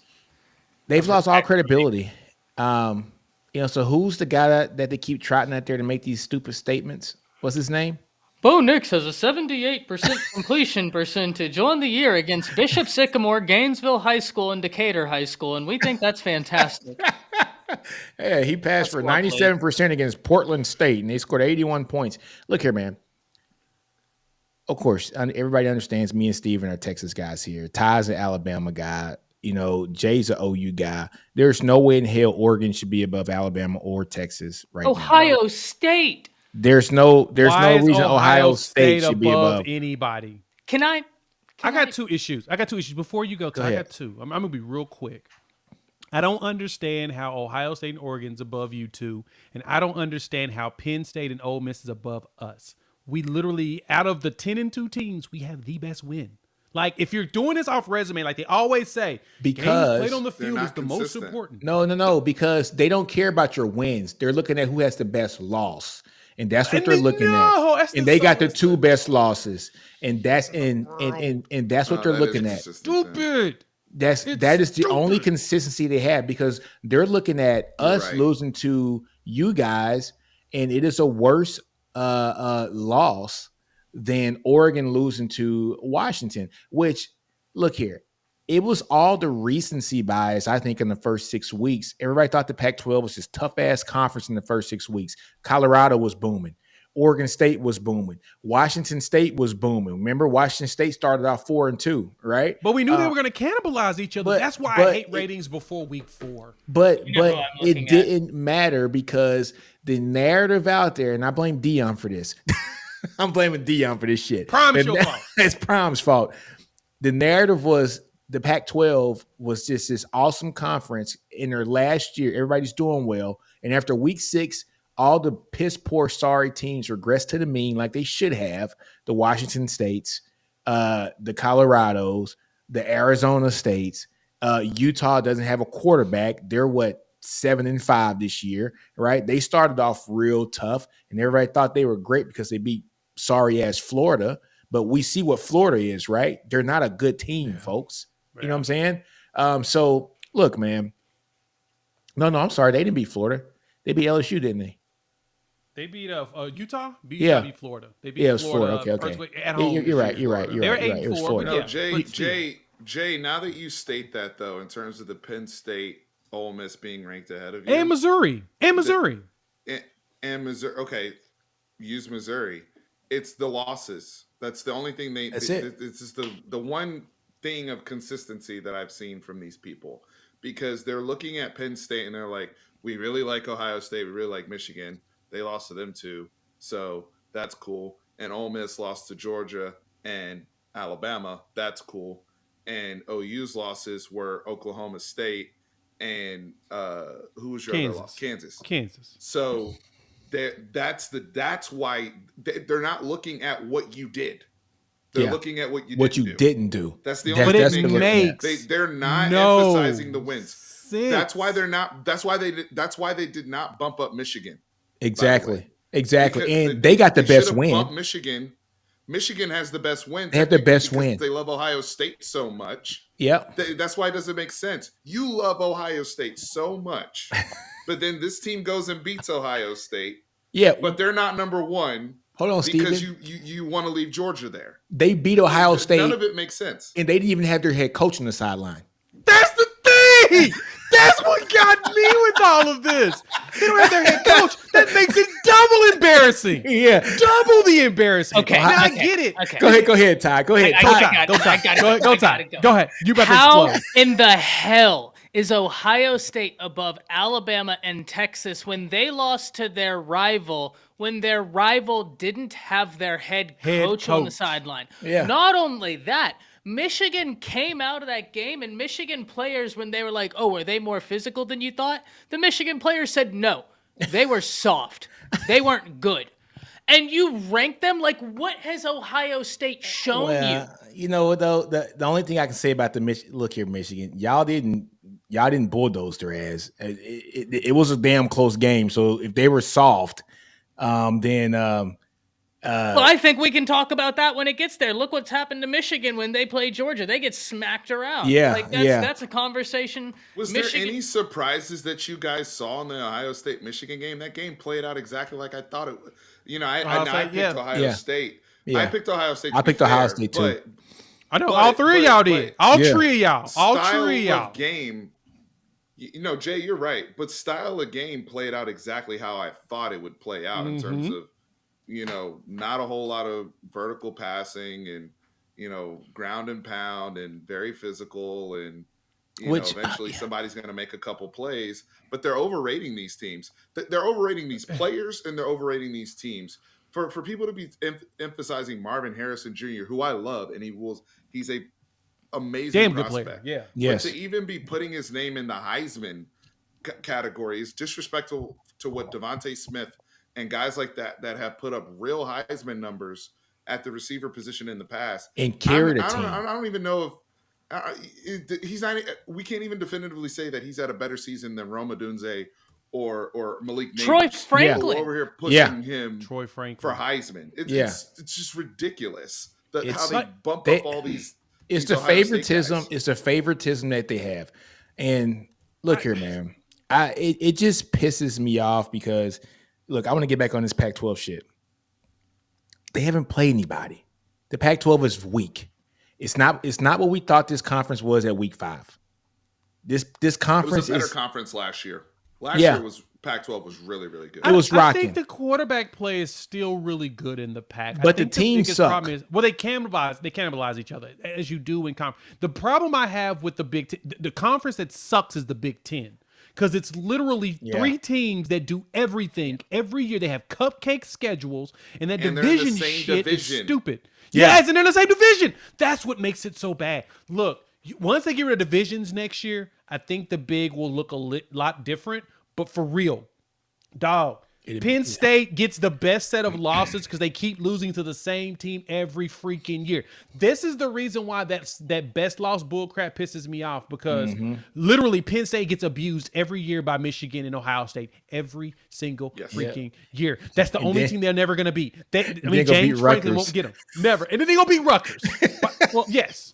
To your point, Nick, look at this. Wide receiver A. 67 receptions, 1,211 yards, 14 touchdowns. Wide receiver B, 77 receptions, 1,349 yards, 14 touchdowns. Who's who? Which one is Marvin Harrison Jr.? I'm not even going to say Marvin Harrison is the first one at 1,200 yards. Yep, Troy Franklin's the second one at 1,349 yards. Troy Franklin is not up for a Biletnikoff. Craziness, ain't it? Malik Washington sitting up here with 110 catches for 1,400 yards. Brian Thomas Jr. has 60 catches. Well, he has 15 touchdowns in this season. Troy Franklin, Rome. To the same sort of logic, right? Like Neo asks, how is Stutzman not on the Butkus Award finalist? Travesty. Or Bowman not a Thorpe finalist. Bowman. Travesty. How is Bowman not on a Jim Thorpe? I just did a video and dropped it a minute ago. This dude has 6 interceptions at safety, 3 pick sixes. Yeah, he should be in the Thorpe. Yeah. And he literally, he is second on the list of the Thorpe guys with tackles. Yeah, but he didn't make the list. Well, it's the favoritism. Dog, it's so annoying, man. It's so annoying. Listen, I know I might catch some fleck because he's a little homer. Caleb Downs didn't get any love. No, he didn't. Got 65 solo tackles, 90 tackles, 2 interceptions, 5 pass defended as a true freshman at strong safety. But that's why they didn't do it, because you know what college football does, and it's really frustrating. They say, since you're a true freshman, you got time to win it. We're going to let some of these juniors and seniors get this award. Right. But that being said, I wasn't as ticked off as Downs not being on it as you should be about Bowman not being on it. That was ridiculous. We also got to understand these groups. And from my understanding, depending on the award, there's different people that vote and collectively, are assigned to these things. So there's And dudes that don't so watch the games. Thorpe, Sounds about right. the Thorpe is notorious for this. The year Derek Stingley, his freshman year, should have won the Thorpe Award. Yes. They gave it to Grant Delpit. But Grant Delpit was good 2 years before that. He wasn't Grant Delpit was solid that year. But the main man in that LSU secondary when they won the national championship in 2019, it was Stingley. It was Stingley. As a freshman. Opposite of Christian Fulton. Yeah. But they gave it to Grant Delpit. And I'm like, Grant, if you wanted to give it to Grant Delpit, you should have gave it to him 2 years ago when he was really balling. He was a freshman. That's they are notorious. The Thorpe in general is notorious for doing that. And I think it does have something to do with the people that surround that. And that's my thing with college football in general. It's the people that are voting for that. The people that are voting for the Heisman Trophy. Now, all of a sudden, Bo Nix's completion percentage and the fact that he's won all these games trumps Jaden Daniels having a historic outlier type season. Jaden Daniels' numbers you could put against any recent Heisman winner. Yeah. Over the last 12 years, including Joe Burrow. That's how good he has been. He is so outright been the best player in college football. It's ridiculous that he's probably going to end up losing that award to Bo Nix, who's been good, who's been really good. There's no shade towards Bo Nix, but people are telling me, well, Jaden Daniels lost 3 games and all this type of stuff. Like we didn't give Johnny Manziel and Lamar Jackson and RG3 and Caleb Williams last year awards for multiple losses and not winning shit either. That's not what the Heisman has been about. The Heisman now is goalpost as well. They want to make it the best player on one of the top 4 or 5 teams in the country, which is sad because it's not that. This is who is the best player in the freaking country, not Caleb best player on the best team. But you want to know something wild? Yeah. Bo Nix, before this past Saturday, so these numbers aren't up to date, but before this past Saturday, it still paints the picture. Bo Nix had 17 completions of 20 or more yards. Oh, yeah. I already noticed that. Yep. Go ahead. Jaden Daniels had 17 touchdowns. No, 20. He had 20 touchdowns of 20 plus yards or more. Yes. These are not the same. They're not the same. These are not the same. Daniels is the Heisman Trophy winner. Yeah, Nix had 17 passes of 20 yards or more. Daniels had 20 touchdowns of 20 yards or more. Thank you. They are not the same player. They're not the same guy. May I answer this? Because I have a little bit of a hot take, guys. Go ahead. Yeah. And it pertains to this right here. Thank Kyle you for the super chat, Kyle. Yeah, thanks, Kyle. Thank you very much for the $10. He says there's a nightmare scenario ahead, folks. If Bama beats UGA, I pray it happens. It might not matter if FSU loses because I can easily see this committee putting in Bama and UGA, which would leave us out. I'm assuming us being Texas. Yeah. Kyle's a Texas fan. Here's the thing. The committee could do that because the committee has been out of pocket thus far this year. I'll tell you who should get left out in that scenario, though. It's not Texas. If this happens, and I'm going to, in my scenario, FSU loses because it just makes it a little bit cleaner. So FSU loses, Bama beats Georgia, Michigan beats Iowa because I don't think anybody doubts that. Texas wins, and Oregon beats Washington. The 4 playoff teams, in no particular order, in my opinion, should be Michigan, Alabama, Texas, and then Georgia. It would be Oregon getting left out. Texas has a far better resume than Oregon. I said this earlier on Kyle Henderson's Alabama Football with Kyle Henderson. Great YouTube channel. If y'all don't watch it and you're an Alabama fan, highly recommend it. We were live this morning, and I was like, listen, if you give me a playoff game, Oregon versus Texas, I pick Texas to win that game. You give me Oregon versus Bama, I'm picking Bama to win that game. And I don't think twice. Oregon's a good team. And Vegas agrees. And Bill Connolly's model agrees too. Bama and Texas would run it up, I think, on them. Can we have an uncomfortable conversation right now? Let's go have it. Yeah, let's have it. If Florida State wins, and let's say that they win, the game looks similar to the Florida game. They beat Louisville. It's kind of ugly. they win, let's say 20-14 or something like that. They beat Louisville. They're 13-0. My understanding, and this is from multiple things I've checked, is Florida State right now would not be favored in any game, even as an undefeated, against Georgia, Michigan, Texas, Bama, the whole bit. And so I still go back to the question. This is something that I saw Todd McShay talk about. Quentin. Are they one of the 4 best teams? It's because if you're putting Florida State in, I get that they're undefeated, but it's not the most deserving. It's who are the 4 best. And I'm not here to say that unequivocally. I'm not even saying that out of time. I'm just saying Florida State would not be favored. Okay, like it just is what it is. Now, if you're putting them in there, cool. I'm not going to argue 13-0, but it's a layup for Georgia, assuming Georgia's number 1. If you put Florida State in there, it's a layup. Because I have not seen anything from that quarterback replacing. If they got anything, if they showed anything, the way Cardale Jones showed something for Ohio State when he replaced JT Barrett, and it showed that they were able to continue to be the football team that we saw all season. Because if you put Florida State in the playoffs, that is not an accurate representation The top 4. of what they were the entire season. Mm-hmm. That's They'd what get they dragged. are right now. It's a layup. What Kirby would do to them? Oh my God, it'd be nasty.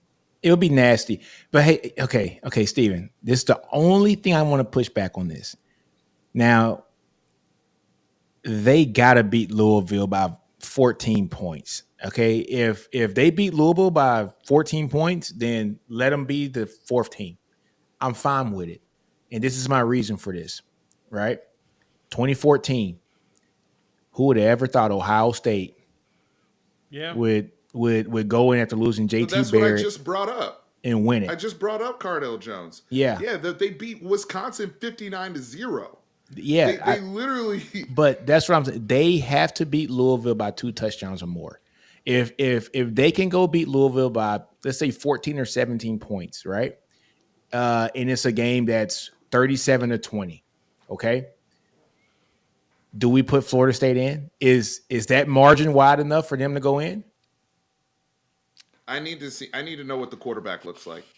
If the quarterback I need to know what the 270 yards he looks passing. like he did against Florida, they're not one of the 4 best teams in the country. Oh yeah, I'm with need you. to think about this. I'm with you, but I'm just telling you what they're Because going my to do. thing is fundamentally, Quentin. This is my because Quentin's pushing back and saying no matter what, if you're undefeated, blah blah blah, you should be in. That's not what the job of the committee is. Yeah, that's not the point. It's the 4 best teams. There's in college nothing in football. the criteria it's the 4 best teams. There's nothing about record. Yep. There's nothing about record in there. I don't give a shit if you were undefeated at that point. You are not what you were with Jordan Travis. It is a noticeable difference. You're playing with one arm tied behind your back. Nobody wants to see that. You go and get beaten down by Georgia like a damn bloody pulp. And it's like, well, we could have, we expected that to happen. Hey, Steven, this comment here. So my only pushback to this too again is when Texas won ugly with Malik against Kansas State, they could have pushed us down. Because but Quinn was coming back. But we didn't know that then. We didn't know. Sure, but we know now. Yeah. Right. But I'm just saying for that 2-week period with Malik Murphy in, and we didn't know how long Quinn was going to be out. And Malik got his first start against BYU. They could have pushed us down in the rankings. So they've stood pat and said, look, your team is your team until you're not your team, meaning until you lose. I know, but what they're saying is your team is your team until your record says you're not your team anymore, which is not the right thing. Steven's saying it right. It's not the right thing because this would be the best teams. The 4 best teams should play for the championship. And Florida State right now is not one of the 4 best, but they are not going to leave them out if they're undefeated. Because the committee ACC is championship. the committee believes in who deserves That's to it. be there, right? And so, And so, yes, based upon their body of work, Florida State absolutely deserves. I feel terrible for those kids. I feel terrible for Jordan Travis. He deserved to be in this spot to lead his team. They've been dope all year. I'm not a Florida State hater, but they are not the same team. Quentin, you're off base because LSU has never shown to be one of the 4 best teams in the yeah, country. they got Right. They've they got never one of the shown that. yeah they got one of the 4 best So offenses, but their defense is tight. you're not bottom tier. understanding what I- we're saying here. You're using a very poor example. And I guess the We're question- talking about the 4 best teams. Hey, Who put Liberty are in the there. 4 I like that best idea, teams? Kyle. Put Liberty in there. Liberty might beat FSU. You brought it right. That's the funny part. and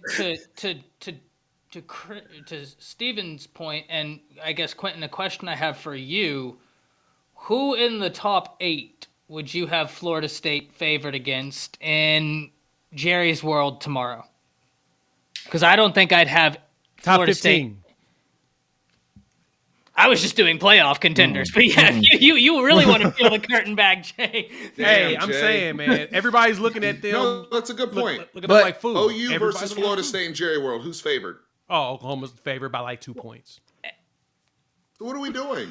And if I may, Quentin says everyone gets all the credit for beating LSU. Quentin, that's kind of an all or nothing look on it, right? Like that's kind of saying either the glass is completely full or it's completely empty. There can be no in between phase.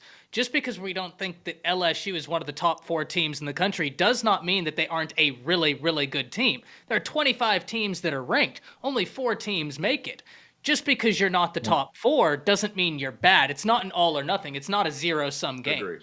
Hey guys, I want to make a comment on this. All right, so not Beaver says you almost lost to Florida, for God's sake. We can't look. Bama almost lost to Auburn this week. You don't do rivals. Rivals don't count. No, okay, Rivals okay. never count well, like that. well. Let's bring it back. Texas almost lost to Kansas State. Okay, No, Texas in a dogfight to Houston. Okay? Arkansas played Bama close. Arkansas and Bama. I was just about to say that. A&M and Bama, 6-point point. game. You know, Right. Everybody has close games. These close calls. Yeah, but my thing is, what have you seen from Tate Rodemaker? in I'm his not trying defense, to be disrespectful. no. But in his defense, this is his first game he started. Right. I want to see what he does in this, Okay. and I want to see what he does in this ACC championship game. If they go out and they win by 17 points against Louisville, then they're going to shut everybody up. It is what it is. If they go out and go 37-20 against Louisville, because I will shut up. I'll shut up. yeah, I'll shut up as a Texas fan. I'll shut up because honestly, that would probably be the score they would get if Jordan Travis was in around the same score, 40-something to 20 or 40-something to 14. It'd be somewhere in that range because it ain't like, I mean, look, if So they the go out and person win by that said- 17 points, huh? To the person that said Texas fans wouldn't be able to stomach it with Malik as well, I'm not that Texas fan. That's my team. Or no, if you've ever been on my channel, you guys were the same people that came after me all season when I said because we were having too many close games, it's impacting our rating. Yeah. Because we were blowing Yeah. leads, we may get punished for it in the playoffs. I was the person saying this all season long. So don't You were the get voice to of come truth. and then say that I would not like I've never been 10 toes down. There were several weeks where I was like, we do not look like one of the 4 best teams. I'm gonna keep it a buck. And yeah, it also depends on how we look against Oklahoma State. If we go out there and look like ass and barely win, then we don't deserve to make the playoffs. Which is a I'm gonna be very possibility. clear about Which that. is a possibility. Yeah, and we it's a need to look good, possibility. too. Yeah. If we go out there and win 20-17, then what am I? I'm arguing I'm arguing, screaming into a vacuum at that point. No. But Stephen, this is my only thing too about what this committee's doing. And so if you look at what Oregon and how Oregon's ahead of Texas and Bama, it's because style points. They have style points. That's it. They got style points and they got the best loss. Okay. Texas and Bama have all the talent where I think both teams could have won by a lot more points in some of these games. But we just didn't. You want to know who really has the best loss? Who? Bama. If we're talking playoff eligible teams, Bama has the best loss because I would That's take true. Texas over Oregon or Washington. But I totally agree with you there. But per the committee, they're looking at an undefeated Washington, right? And they're looking at a team that's playing in the championship game, and they got the best loss because they're the number 3 team in the country. And Oregon was on the road. Yep. Yeah, And Oregon's on the road. Same thing with Ohio State losing to Michigan on the road. The best win in college football, hands down, is Texas because Texas won on the road. That's why Texas should be above because they beat a top-ranked team on the road. Now, Alabama's going to have the argument, and this is where the committee's going to get stupid because then they're going to bring in the best wins at this point. Bama beats Georgia in the SEC championship, and freaking Bama's going to get Texas. They're going to leapfrog Texas. They're going to leapfrog Texas because Bama will officially at that point have the best win versus a team that's had the longest and the best loss. And the best loss by having in one of the best with the longest streaks. Team ain't lost in 3 years now. Yeah. Right? They're going to give them that. And it's going to be infuriating to everyone that it's like, so you're saying the games played don't matter anymore. Like, you've got to make the choice. If Bama gets in, Texas should get in next to them, right? Because you've got to, if the games matter, they've got to matter. It's not going to happen. But the thing is, they're going to keep Georgia in there. So... Well, here's the thing. If Bama wins, then all of a sudden the head-to-head argument becomes real squirrely because Bama will have just beaten the number 1 team in the nation. That's what I'm saying. You'll have the best game win streak. You'll have the best win in the country against a team with a streak of 3 seasons. So you'll have that argument while at the same time losing to the team right behind you. And it's like, okay, which one matters most? So what it will look like is this. If it goes just chalk except for the Bama game, then it's going to be Michigan's number 1. Mm-hmm. Washington's going to be number 2. They'll probably move Bama to number 3, Georgia number 4, and push out Florida Texas. State. Put Florida State in Texas. That's what it's going to look like.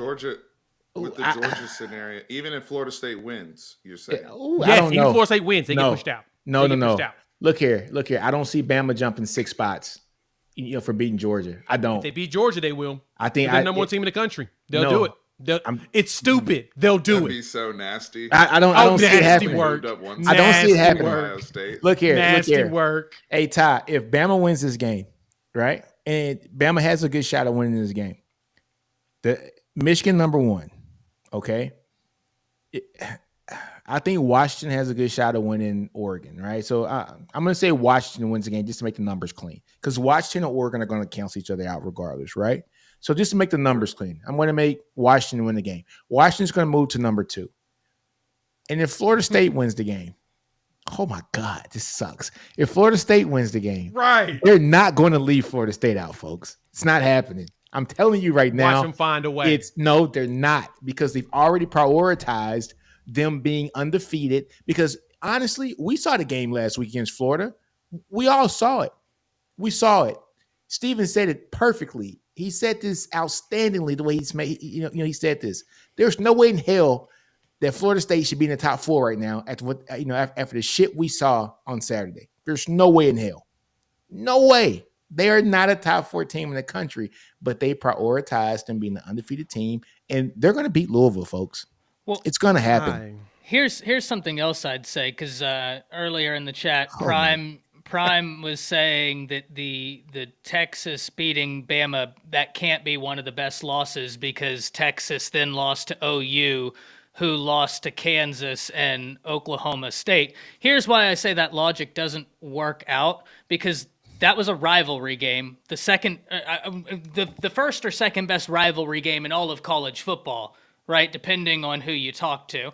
It's either Iron Bowl or Red River Rivalry for the best rivalry game. Yeah.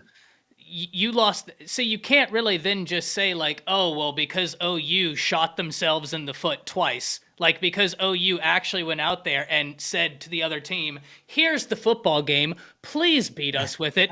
Right. Like you're an OU fan and you're saying that. Like, come on. Yeah. All right. Yeah, so, no, Cal. it's stupid. Hey, Cal, thanks for the super chat again. He said, The Oh, thing he's a that damn sucks good team. about Bama winning is that the game is at 3 p.m. and we won't even enjoy getting to watch FSU game as our fate could already be sealed at that point. So he's talking about UT. Look, man, it's going to be interesting. Let's also make this point real quick with the Bama thing. Yeah. If Bama wins, they will be a one-loss SEC champion. The SEC, the winner of the SEC is never getting been in. in the playoffs. They're getting in, folks. So that's that's really tough. If that'd be his And be recency nasty. bias is a thing. Guys, it's going to be nasty work. We're going to be mad. That's what they're here for. They're here to piss everybody off. They're not here to get shit right. They're here to piss us all off. That's what they exist for that reason and that reason Now, only. this is the crazy part because Run it up, Sark. hey, Run it he up, has Sark. to. And Oh, no, I was y'all saying gotta this win earlier. by 40. Look, I got a I don't feeling think Sark's they'd have going to to win win this by game. that much. I don't think so either. I think Sark's going to win this game by. Look, I told you guys last week 40. on Bleacher Report. I said they're going to beat Tech by 20 plus, and everybody's like, "Whoa!" I said, "No, they're going to win by 20 plus." These guys are making shit personal right now. They're making stuff personal. They're going to beat the crap out of Texas Tech, and this team is finding ways to manufacture beef that's not there. You know, like Gundy makes a statement about how, oh yeah, they got good linemen, but we're going to do it like we always do, block. He didn't say anything wrong, but we got our defensive linemen are tweeting, we'll see you at 11 a.m. Right? Love it. Yeah. So they are manufacturing But here's beef. And Here's I why think they're going to we beat the have shit to out run of it up, Oklahoma though. State. Huh? Here's why I think we have to run it up though. Style points. You don't know what the result. You don't know what the result of the Florida State game is.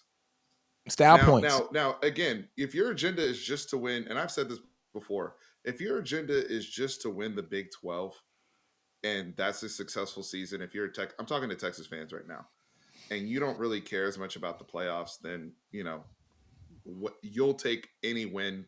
I will take any win. I want to win the Big 12. But let's be clear. Yeah. Okay.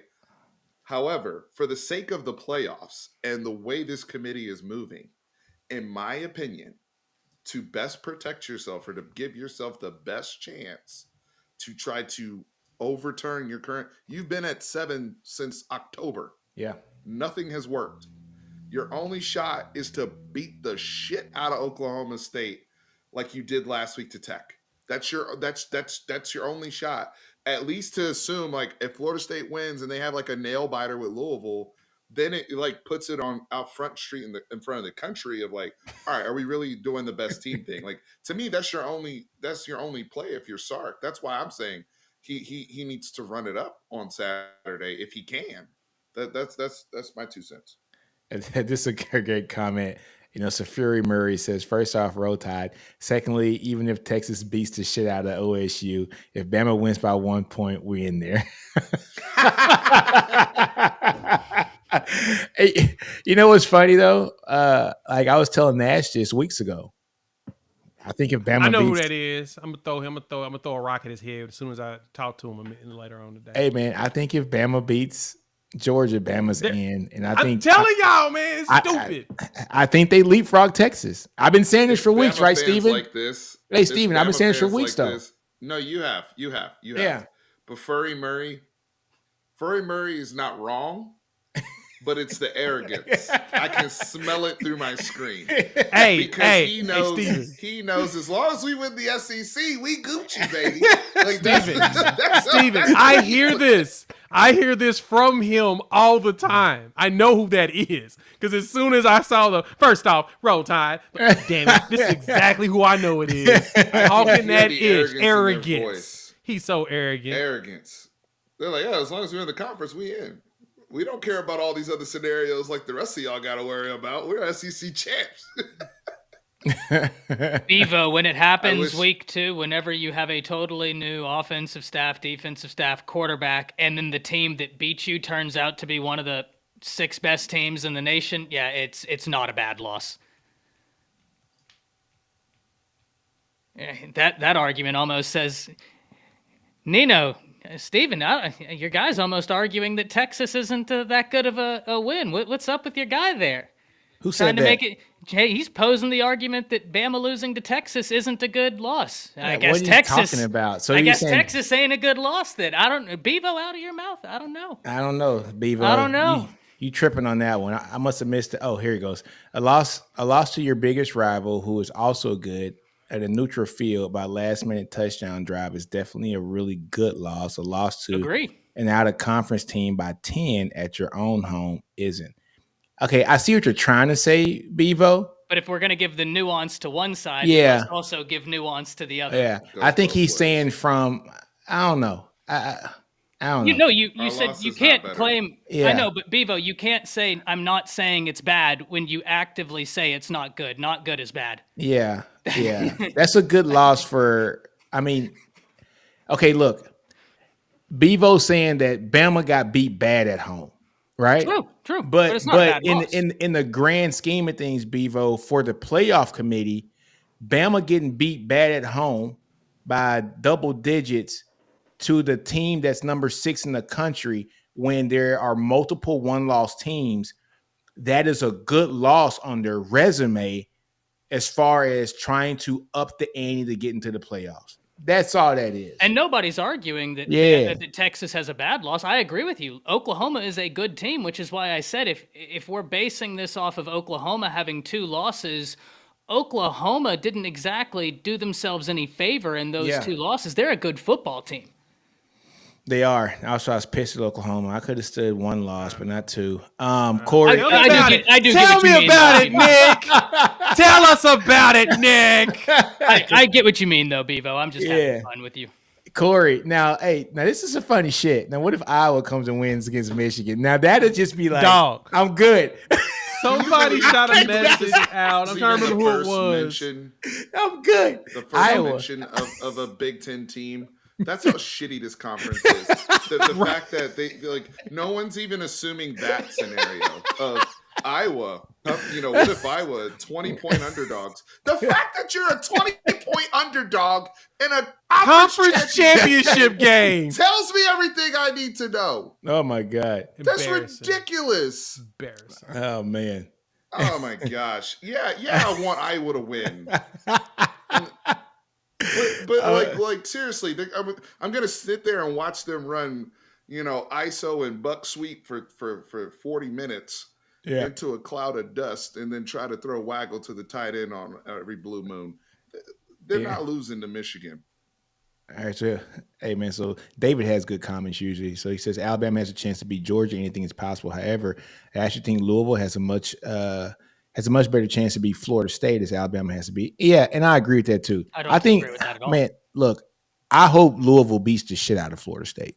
Okay, and that just makes everything easy for everybody. It smooths makes everything. everything If Louisville loses to Florida State, I don't care if Bama wins or not. If Bama wins and beats Georgia, then Texas and Bama are going to the playoffs. We're both going playoffing, okay? Because that would mean that Georgia, being the number 1 team in the country, will fall. Michigan will move up. The winner of Washington and Oregon will move up. And then Bama and Texas, in whatever order you want to put in, will be 3 and 4. If Louisville loses and Bama wins. I'm sorry, if Louisville wins and Bama wins. So, yeah. It's going to be interesting, man. That's what it's all about, man. It's the last week of college football, championship weekend, and this is the fun shit, man. Like this is what it's supposed to be about. Everything's coming down to the wire, and it's just kind of hectic. But next year's going to be different because it's going to have the 12 games, and it doesn't matter anymore, right? Which I'm kind of sad that it doesn't matter anymore because this is kind of fun. Yeah, we much rather argue over seeding. Yeah, I think it's going to turn into a different scenario, though, because you know how these coaches are. These coaches are built different. So now you get into a scenario where people start resting players or doing other strategic things to get a certain seed, yeah, to play a certain, like they do in the NFL. That's true. Right? NFL, NBA as well. Seed. Yeah. Here you go. So yeah, Cal says Georgia, like they haven't played anybody. That's not true. If you look at their resume, they've beaten 2 top 15 teams. Ole Miss, Missouri. Ole Miss, Missouri. They beat Tennessee as well. They beat Kentucky when they were ranked. I mean, they got a decent schedule. How do you guys look at that real quick before we wrap up? Like Tennessee was ranked at the time they played them. I don't care. But now, as we look back at their Tennessee's- resume, What are Tennessee's 8-4? not ranked. They're 8-4. So do you 8-4. say that they got a rank? They No. got a rank win. No. I Or always they- say they- at the they end of don't the get a season. rank win. Yeah, Yeah, it's, it's the playoff committee's rankings. Okay. Yeah.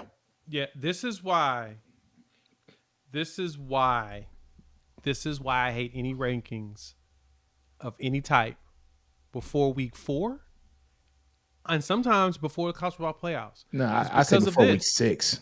Week 6 is good. I can say Yeah. 4 or 6. I can think that's a fair number because all those week 1 through 4 wins against ranked teams that shouldn't be ranked to begin with, they count that shit. Yeah. It shouldn't count Yeah. at all. So like Oregon got Oregon got credit for beating a ranked Colorado. I want you to think about that for a minute. At the time, I'm convinced that the committee likes Oregon because they're going to the Big Ten. Dan Lanning and them, they humbled Dion and No, Colorado. So I might even say badly. that they're going to the Big Ten. I honestly feel they like them because they're going into the Big Ten. And that's going to be their new brother in about 6 weeks. And if Oregon somehow wins this, then they end up having and look, they got Michigan in there, they got Oregon, who's the brand new, buddy, my distant cousin. And he just won it, and now he's coming to rock with us for the, for the rest of the year. So yeah, I man. hadn't thought about that. That's a good point. Mm-hmm. So yeah, that's my take on it. All right, what time is it? Man, it's 9 Who's on the o'clock. playoff Shit. committee No, we've been there 2 advocating hours. for Texas? We're here 2 hours. Who's We on love the y'all for committee? pulling up, man. Y'all Hey. join us and hanging out with us for all this time. We love Yeah. it. Thank y'all. That's crazy. We got 120 folks in here too, so they've been rocking with us for the whole time. 2 hours, dog. 2 hours. Love it. We love y'all. Man, we Y'all just love love bringing our talking ball, shenanigans. man. This shit's fun as hell. It It's is, championship week. That's It's why. championship This week. is- we're getting all this. We're gonna find out right now, starting on Friday. So I know. It's gonna be interesting, man. All right, man. Look, man, it's 9:10. It's been 2 hours and 10 minutes, folks. I think we've talked enough about this college football stuff. Just let this shit play out. We just gotta let it play out. You gotta let it play catch us out, on man. Friday at Bleacher Report. Yeah, catch us on Friday at Bleachport. Just the 4 of us gonna be on there. What time is it on Friday this week? Is it 2:00, 3:00? I think it's a later show. Yeah, it's 3:00, isn't it? Something like that. 3 o'clock. It's 3 Central, 4 Eastern. Yeah, this week. It's a late one this week, and then the 15th It's it is early. back early. Okay. Yeah, I actually have it in my calendar, so All right, well, I'll be on. Make my picks. yeah, I'm ready. I'm ready for it. Championship week's gonna be fun. So yeah, this one is at 3 o'clock Central, and then the 15th it is. I gotta check the email again. Damn I think it's 11 o'clock. No, it's 1 o'clock. I think 1, so 12 o'clock Central. I think. Yep, he said. Yep, 1 Eastern, 12 Central. So yeah, Okay. midday at that one. So y'all need to figure out y'all's work schedule for the 15th. Go ahead and just tell them y'all not gonna be no meetings. Steven, tell them you ain't having no meetings at that time. I ain't having no meetings today. I'll be Tell them to good. reschedule that ish It's the last to one. of the early year. or late. You need to go home and take a dump at noon. So you got bubble guts that morning or something. PTO, I gotta go baby. home. Paid time off. Hey, PTO baby, I love it. I love it. That or bubble guts, one of the two's got to work. Oh my God, you guys are sickening right now. We totally made fun of a coworker earlier today about colonoscopy prep. I thought they were going to call HR on us. So Almost that age. Almost Oh that my age. God.